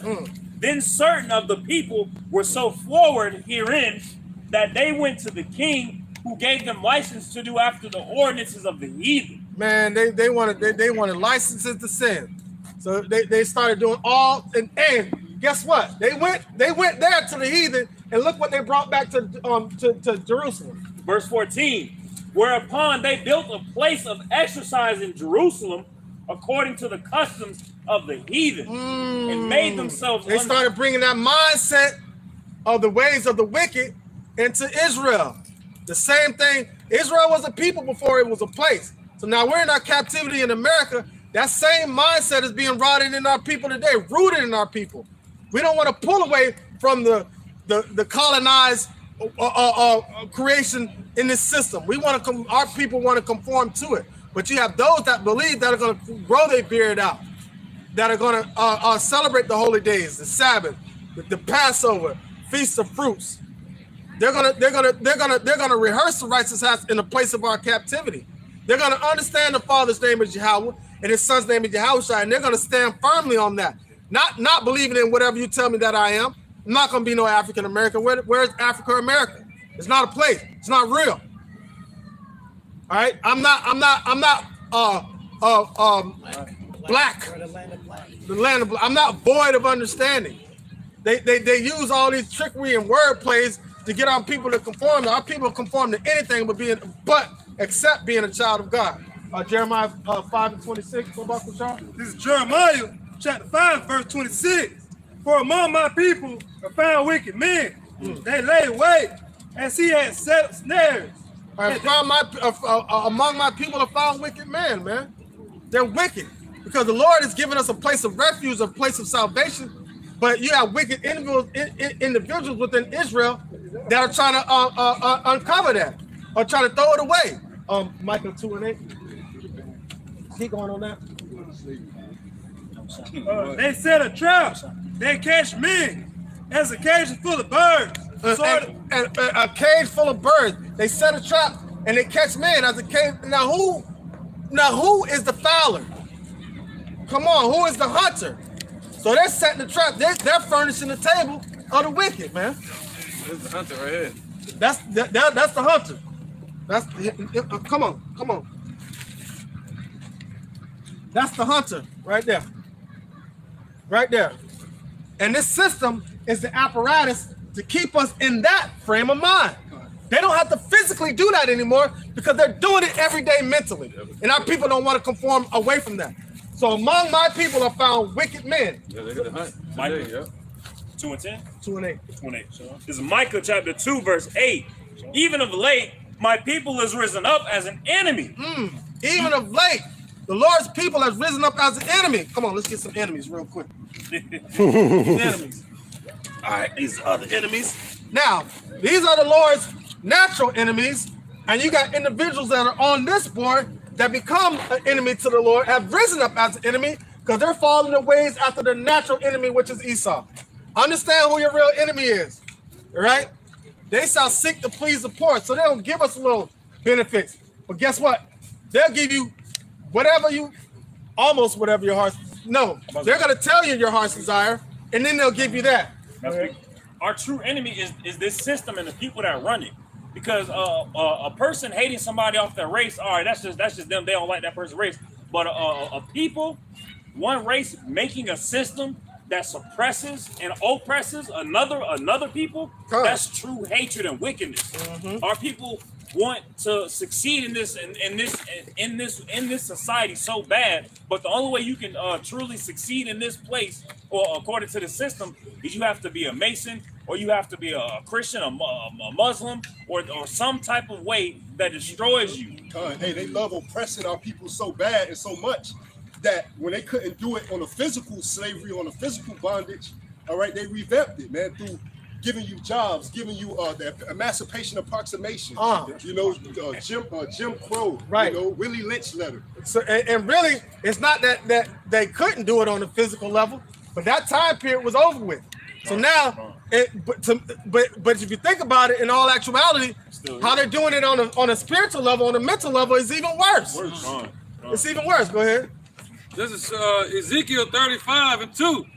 Son of man, set thy face against Mount Seir and prophesy against it, and say unto it, thus saith Yahweh, the power, behold, O Mount Seir, I am against thee, and I will stretch out my hand against thee, and I will make thee most desolate. I will lay thy cities waste, and thou shalt be desolate, and thou shalt know that I am Yahweh. All right. Because thou hast had a perpetual hatred, and hast shed the blood of the children of Israel by the force of the sword in the time that their calamity, and their iniquity had an end. All right, so now this government of Mount Seir, right, that's established right now with these right here, these wicked, right? The Lord is against them, man. Because, hey, at a time that our punishment had an end, right? Going back to the system that Antonio Olive was talking about, they continue, right, laying on sore strokes to our people, taking away. I don't want you to have no bit of hope. So now, because our people started getting hope when them shackles and chains were taken off, but they ain't know where they were finna end up at. They ain't had no clue. They thought they had, we can get it now, but they ain't know, boy. The Lord and Esau was against us, but now the Lord is against Mount Seir right now. All right, keep going up. No, that was it on that. All right. Yeah, go ahead. This is Ephesians chapter 6 and verse 12. For we wrestle not against flesh and blood, but against principalities, against powers, against the rulers of the darkness of this world, against spiritual wickedness in high places. Right. So now, Esau's blessing was a sword, but he uses the sword as a manipulation tactic. Man, this is a spiritual warfare that's going on right here now. Look at it. What does the bully do, right? What does a true narcissist do? Like Esau, what he'll do, he'll prick you, right? And then when you try to fight back or prick him back or hit him back, he plays the victim. He plays the victim, right? And now what do you want to do? You want to respond carnally. It's a setup. Even though his weapon, his blessing was a sword, he gonna set you up for you to want to react to him carnally when he whipping your behind spiritually, man. That's the setup, man. So you no longer want to go to your weapon of choice, which is the scriptures and the word of Yahweh Bashim Shai. 2/3 of our people are choosing his weapon of choice that he don't even pick up. He don't even forcibly use it, man. Come on, he forces you to try to pick up and want to come at him carnally when he walking behind you like this. Foot all in your behind. He in us both ways though. Yeah, come. Yeah, carnal. He carnal as hell. They be mowing, killing our people down in the streets. Putting GMOs in our food and all kind of pork products in our food. They carnal in the motherfucker. Come. But they also they bounding us with hand and feet. You're not supposed to say I'm gonna put hands and feet on you. That's what you doing. It's like this. I was watching a video on Facebook and somebody was out there fighting, and all of a sudden you can see a bunch of people fighting. Then a chair just come out of nowhere. Boom. That's the type of shit that go on, man. Spiritually and physically. Good. Right, hey, throw water on that too. You good, bro. But the focus on us trying to fight back physically. We don't even want to pick up our weapon that the Lord gave us. But the ones that believe do. Because guess what? By people sitting at home watching these videos that the true men of the Lord put out, that's a part of the fight. By seeing those YouTube views go up, that's a part of the fight. By seeing people seeing women walking around, teaching their children in the ways of Yahweh Bashim Shai, giving them something to believe in, that's a part of the fight. By believing in the men of the Lord that are out here on the highways and byways, and putting their bodies as a living sacrifice, that's a part of the fight. So understanding your role in the fight and understanding that you have a dog that's in the fight, man. You have a lion that's in the fight. They always try to use the saying, you don't even have a dog in the fight. We have a lion in the fight, man. We have a hope. and that's what our hope comes from, man. That lion that we have in the fight, that lion that chased the eagle out of the woods, man. That shouted out the eagle as he chased the eagle out of the woods. Precept. And all right, go ahead. This Isaiah 62:6. I have set watchmen upon thy walls, O Jerusalem, which shall never hold their peace day nor night. Ye that make mention of the Lord, keep not silence, and give him no rest, till he establish, until he make Jerusalem a praise in the earth. The Lord hath sworn by his right hand, and by the arm of his strength, surely I will no more give thy corn to be meat for thine enemies, and the sons of thy strangers shall not drink thy wine, for the which thou hast labored. You want to speak on? So that laboring, going into that spiritual war, all right, we out here preaching week in and week out, ultimately to reach our people, man, so they may enter into the gates of the nobles, man. Because once this truth has been casted out to the four corners of the earth, like it's being done right now, according to Matthew 24:14, the end is going to come. Man, listen, I was watching one of the Zaquan's videos. Because I was refreshing myself on some breakdowns of Daniel, right? And I'll always ask myself, why is this statue being taken down at the feet? Why is it being taken down at the feet, not the head? Because my grandmother always told me, right, you kill the head, the body dies. Not necessarily, because guess what? If you're walking around without a head, you can be led by something, or that head can be replaced. So who is our head? Yahweh Shai, right? But what happens if you destroy something's feet? They can't move. They can't even be led. You got to drag them. So so when the Lord destroys it at the feet, that shit can't stand no more. It's like it. This system can't stand anymore. It don't matter if it's Babylon, Persians in the Mede, no, regardless. That foundation is destroyed. Can't nothing stand up in that place. Can nothing be risen up in that place. You destroy the head, you destroy the arm, you replace it with another head, replace it with another arm. But if you destroy it at the feet, there's no foundation. What is your feet on? Your feet is on the foundation. And the scripture says, how beautiful are the feet of them that lead many in the righteous. And our feet are sturdy through Yahweh Shai, man. That is our foundation. Yeah, and as far as the battle part, he said he's gonna crush their heads, the head of the serpent. Come. He's gonna crush the heads, but also physically that represents the end of something. Come. So that's just like it's more like a timeline, meaning when they're at the end of their system, that's when the Lord gonna step in and finish the job. Come. Yeah. But ultimately he's gonna crush the head. Come. You know, that's how you're gonna take out the serpent, is the Come. head. Right. You know? And that head right now being established is America, man. Yep. And ultimately Esau, Lucifer. Come. And the Lord gonna take out the head is destroying their doctrine, which is darkness, and also attacking Esau at the root, which is the elites. And you get a serpent or a snake, you get that by the tail or the feet. It's gonna keep going. It'll grow back. Yeah. Right. Yep. It's gonna keep going, but you cut off the head. Cut off their head, it's a wrap. It's a wrap. That's where the spirit. That's where the spirit dwells at. Come. So where is the spirit of Esau coming from? Over there in Europe. Right. So it's gonna cut off from America all the way to the sides of the pit, man. Right, man. So everything that was established from everything, man, is gonna be cut down, man, to the ground. Put the water on that too. Go ahead. Now this is Michael, chapter 2 and verse 10.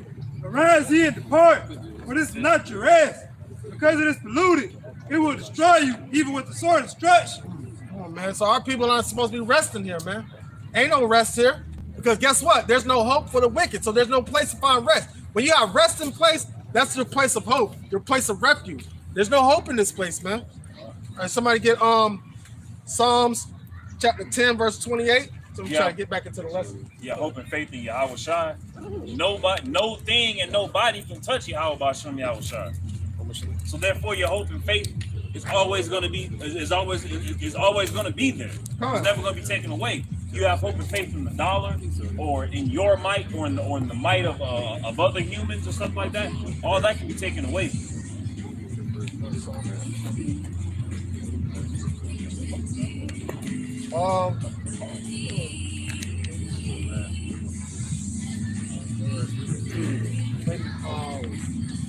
Proverbs 10 and 28. Proverbs 10 and 28. Never mind. Let's get Job 27 and 8. Try to get back to the lesson. Yeah, I guess I wrote it down wrong.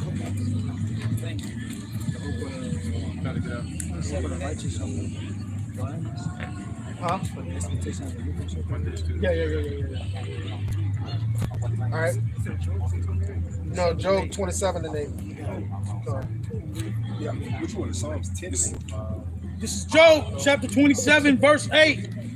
For what is the hope of a hypocrite, though he have gained, when Yahweh taketh away his soul? Ooh, what is the hope of the hypocrite when he hath gained? Yahweh Bashem Yahweh Shai take away his soul, man. All right. And that goes for 2/3 of our people, right? What to do a profit of a man? He gained the whole world but lose his soul, man. All right. And that's 2/3 of our people running after this devil that set this system up because they want to be a part of it in some way, shape, form, or fashion. All right. So their hope is going to be hope deferred, man. They ain't going to have no hope. It's going to be destroyed, man. All right. Somebody get Job 11 and 10. Job chapter 11 verse 10. If he cut off and shut up or gather together, then who can hinder him? For he knoweth vain men. He seeketh wickedness also. He will not then consider it. For vain man would be wise, though man be born like a wild ass colt. If thou prepare thine heart and stretch out thine hands toward him, if iniquity be in thy hand, put it far away, and let not wickedness dwell in thy tabernacle. Right, so you got to get rid of all that to have a sense of hope. Because if you have your mind blinded with the philosophies of this world, that's where your hope is going to find. Because you can't serve two masters, man. All right, you got to get rid of one. All right, if you want Yahweh Bashem Yahweh Shai to dwell within your temple, you got to get rid of the excess baggage, Right, man. you can't be coming up with a damn Egyptian National Geographic book talking about some. They got a scripture in it. Right, and the thing about it is, his book was leaning on the scriptures, right? But he was leaning on the book instead of the foundation that the book was leaning on. Yeah, it like Chris Brown. Hey, he came out sticking his chest out too, walking up slow. I seen him from way over there with the book. Yeah, so you can say. I'm about to go Oh, right you got- now. Okay. Yeah, go ahead. I got a quick interjection on Jim Kelly. This is Joshua 24:14. Now therefore fear the Lord and serve him in sincerity and in truth, and put away those gods which your fathers served in the other side of the flood and in Egypt, and serve ye the Lord. I'm just speaking on that because he brought up here, read the Quran. Yeah, right. Yeah, but you won't read the scripture. Yeah. Any type of anything outside of the truth, put it away. Bottom line. Unless you're gonna read intellectual books, like Right. educational books. You know what I mean? And that's more so just for building your vocabulary. That's it. You know what I'm saying? Things like that. Yeah. What's up, man? Huh? Shalom. All right, go ahead. This is again Sirach 37 and 14, because as the brother Araya Allah was saying, Jim Kelly was up here, and like the brother Canuck was saying, we was watching him perish. So again, this is Sirach 37 and 14. It says, for a man's mind is sometimes want to tell him more than 7 watchmen that sit above in the high tower. So though we was telling him the truth and what it really is, his mind wanted to tell him something different. It's more than 7 watchmen standing up here sitting in the high tower, but he still wanted to go according to his own way of thinking. He still wanted to do what his mind said, though we were giving him the straight up truth, the unadulterated truth. He still wanted to go off what he believed, thinking that a book with the scripture in it was going to be enough to stand against a book with all the scriptures in it. Hey, what scripture say? Hey, there's a way that seems right unto a man, but the end thereof are the ways of death, man. So, hey, what that path that he thought that he was going down, which is the right way, is actually leading him to his demise, man. Unless he turned back and repent to the Lord Yahweh Bashim Yahweh Shah. Right, because the scriptures say the Lord set up watchers. That guy was clearly not watching. Ichabod Crane.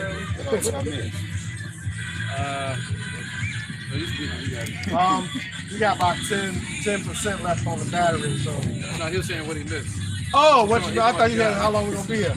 Oh, we basically the topic of the lesson is there's no hope for the wicked. You got people that try to find ways. They want to build communities here. It's obvious that they don't understand the scriptures. Why would you want to build something and establish something that's going to be in a place that's going to be destroyed? You know what I'm saying? So it doesn't make any sense. You know, if you know the Lord's about to tear down a house, why are you putting furniture in it? It doesn't make any sense. But you're not furnishing the house that He's building for him. You know what I'm saying? And this is the book of Psalms 58 and 4. The poison is like the poison of a serpent. Verse 3, the wicked are estranged from the womb. They go astray as soon as they be born, speaking lies. Their poison is like the poison of a serpent. They are like the deaf adder that stoppeth her ear. And our people get mesmerized by the words that come out of the wicked elite's mouth, man. That really, this system was an imagination first, then it was spoken in conversation, and it was manifested through their action. So that wickedness that they speak from the womb, I'm talking about they don't even. The crazy part about it, that shows that their wickedness is not influential. They come out wicked. Like our people are influenced into being wicked because we were born in a wicked environment, and we create. Some of us create that mentality when in Rome, do what the Romans do, right? But we have the ones that believe, say, when in Rome, still establish yourself in your foundation of your home, which is Yahweh Bashim Yahweh Shai. So with being in, so we don't. The ones that truly believe are not. Our hope is not in this system because guess what? That's a hope that's going to be deferred. It's not. There's nothing going to be here. Yep, and they said as soon as they be born speaking lies, meaning they teach this down to their children. As soon as the baby born, they say nigga. On YouTube they had a little girl, what she say, the black dude done it. Yeah. Stole the cookie out the jar or some shit. Right. Yeah, they teach them that they're royalty, man. Look at what the Prince Charles and all them. That's what the scriptures say that. He say they're gonna say their fathers have inherited lies. They pass them lies down to their children. As soon as they're born, they teach them that they're royalty and that we ain't shit. Right. They did the test with the babies. Remember that? Yeah. Which one's the ugly baby and which one? As soon as they be born speaking lies, man. So when they born, they teach them that they're the rulers and we're the slaves, but really they're the slaves and we're the rulers. But we just switch positions. Right. And we're about to switch back to that. No more Right. golf. No more tennis. I know it's over, man. It's over. It's over. They got a problem with that now. He'll fight over that. He's ready to fight over that. You can't say that. What? I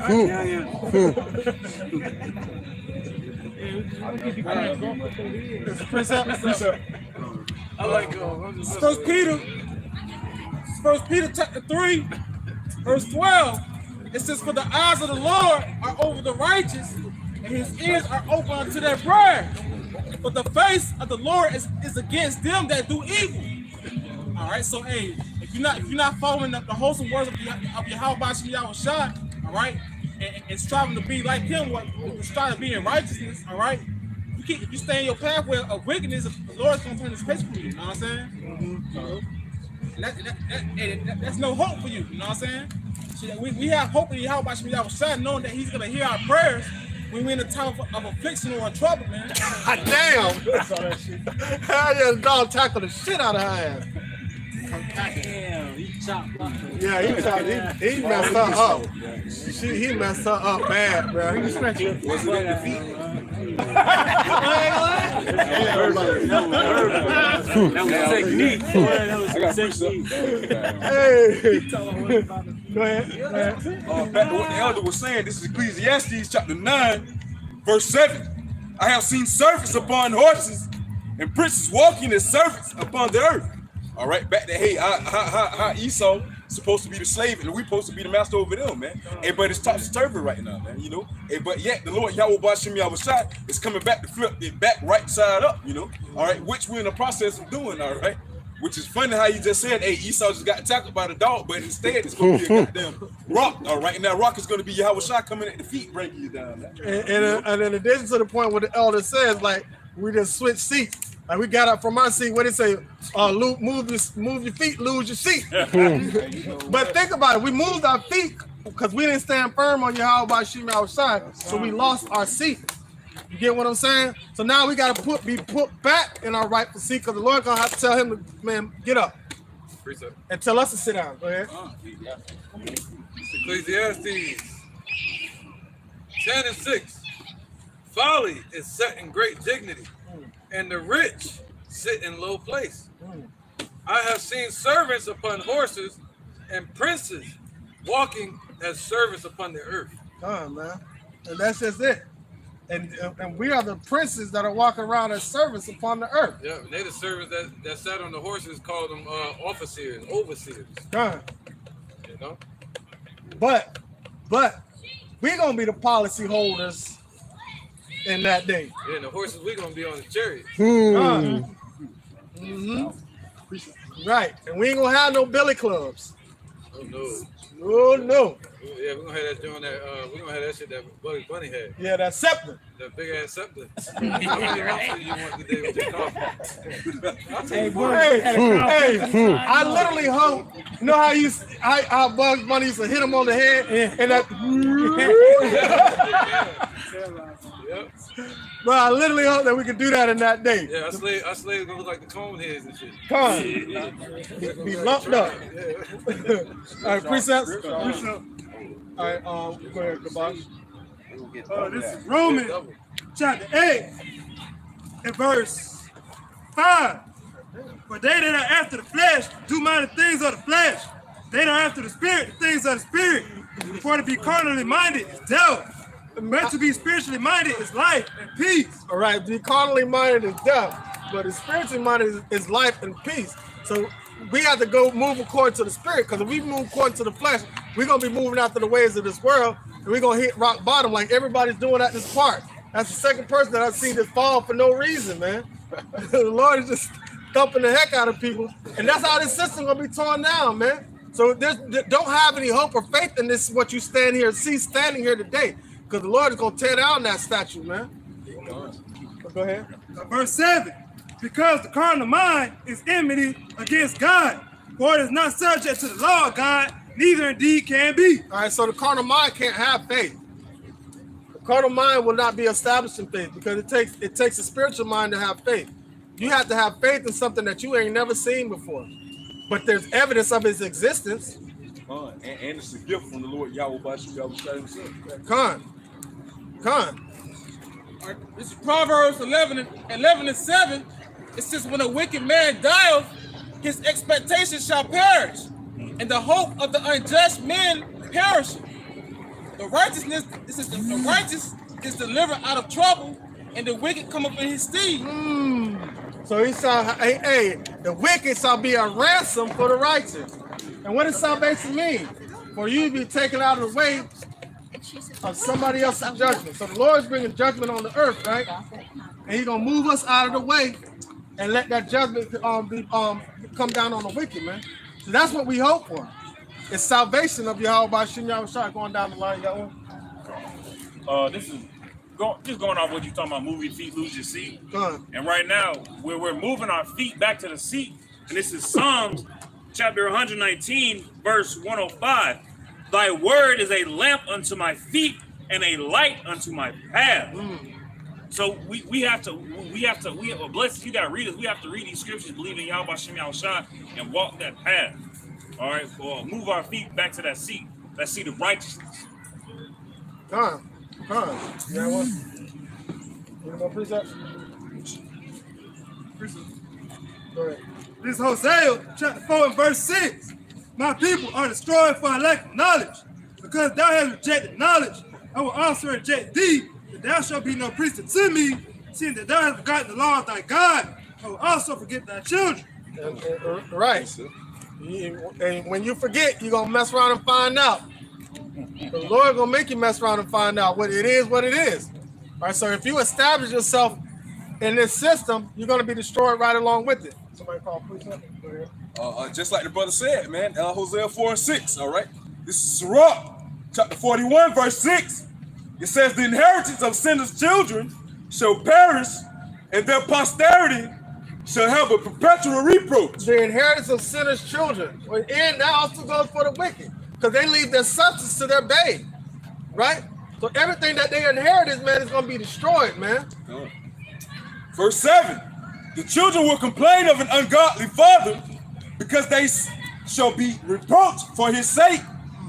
Woe be unto you, ungodly men, which have forsaken the law of the Most High, Yahweh Bashem Yahweh.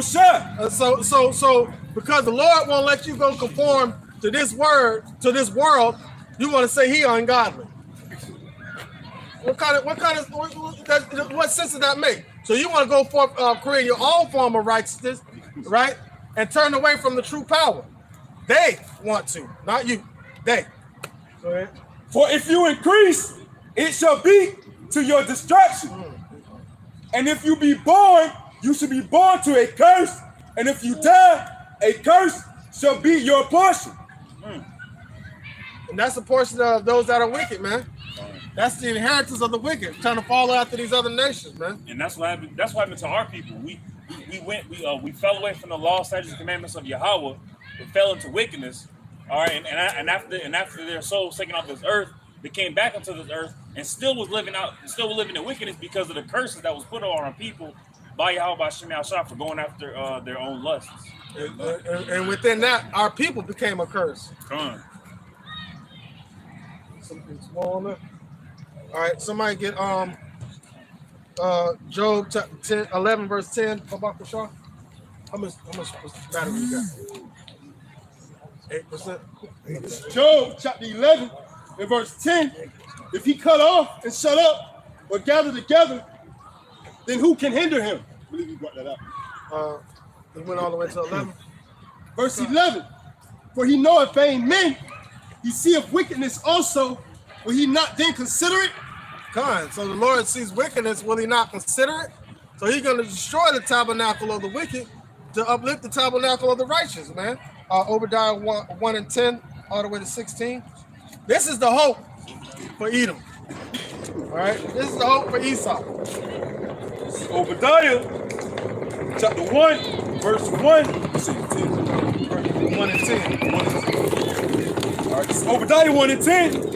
For thy violence against thy brother Jacob, shame shall cover thee, and thou shalt be cut off forever. All right, so now there's no hope for the wicked, and that's what he's going to be establishing, that shame that's going to cut him off forever. Keep going.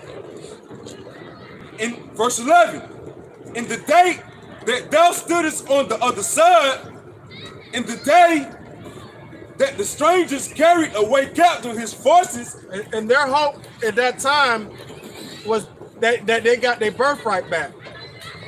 When they seen us fall to Babylon, and they burned our shit down, burn our walls burn our walls and stuff down, their hope was they get their birthright back. When they ran in 70 AD, and that falling away came, their hope was to get their birthright back. 1948, they thought they established that, right? When they made Israel a sovereign nation and said they're going to place them back in their land. That was done carnally. That wasn't done by Yahweh, by Shem Yahushua. So now their hope is going to be deferred. Keep going. And foreigners entered into his gates and cast lots upon Jerusalem. Even thou was one of them. Right. They were one of them, man, right along with Babylon. And some of us got away, and they helped the boy Babylon. Hey, they go some Israelites right there. Get them. Raise it. Come on. Go ahead. Verse 12.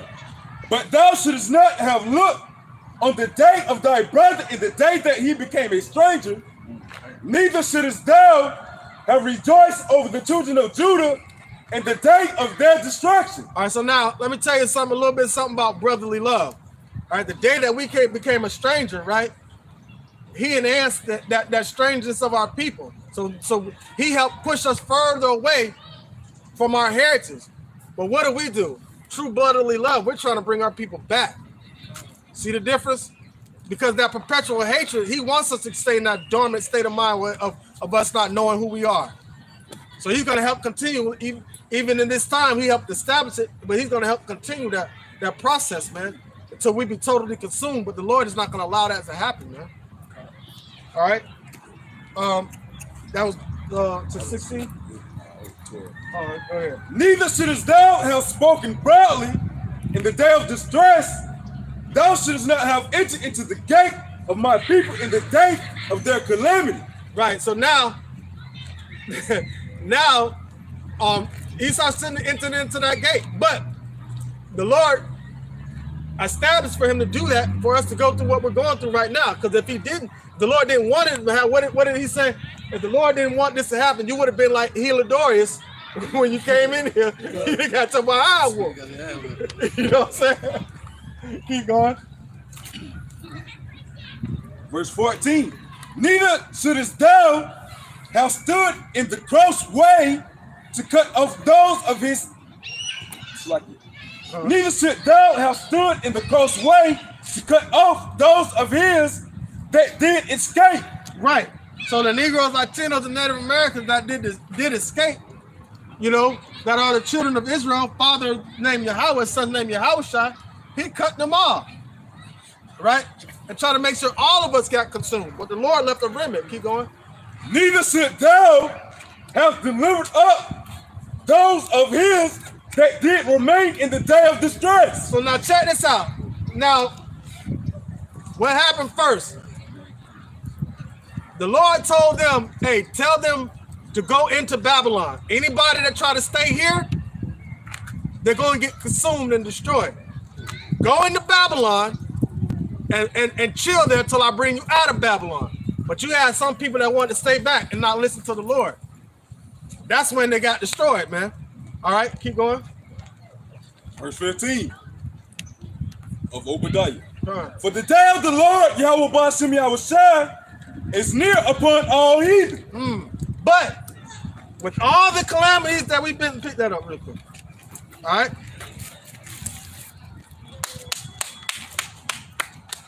They're going to have to pay for this. These old turds, one of them probably was there. Yeah, that she go right here.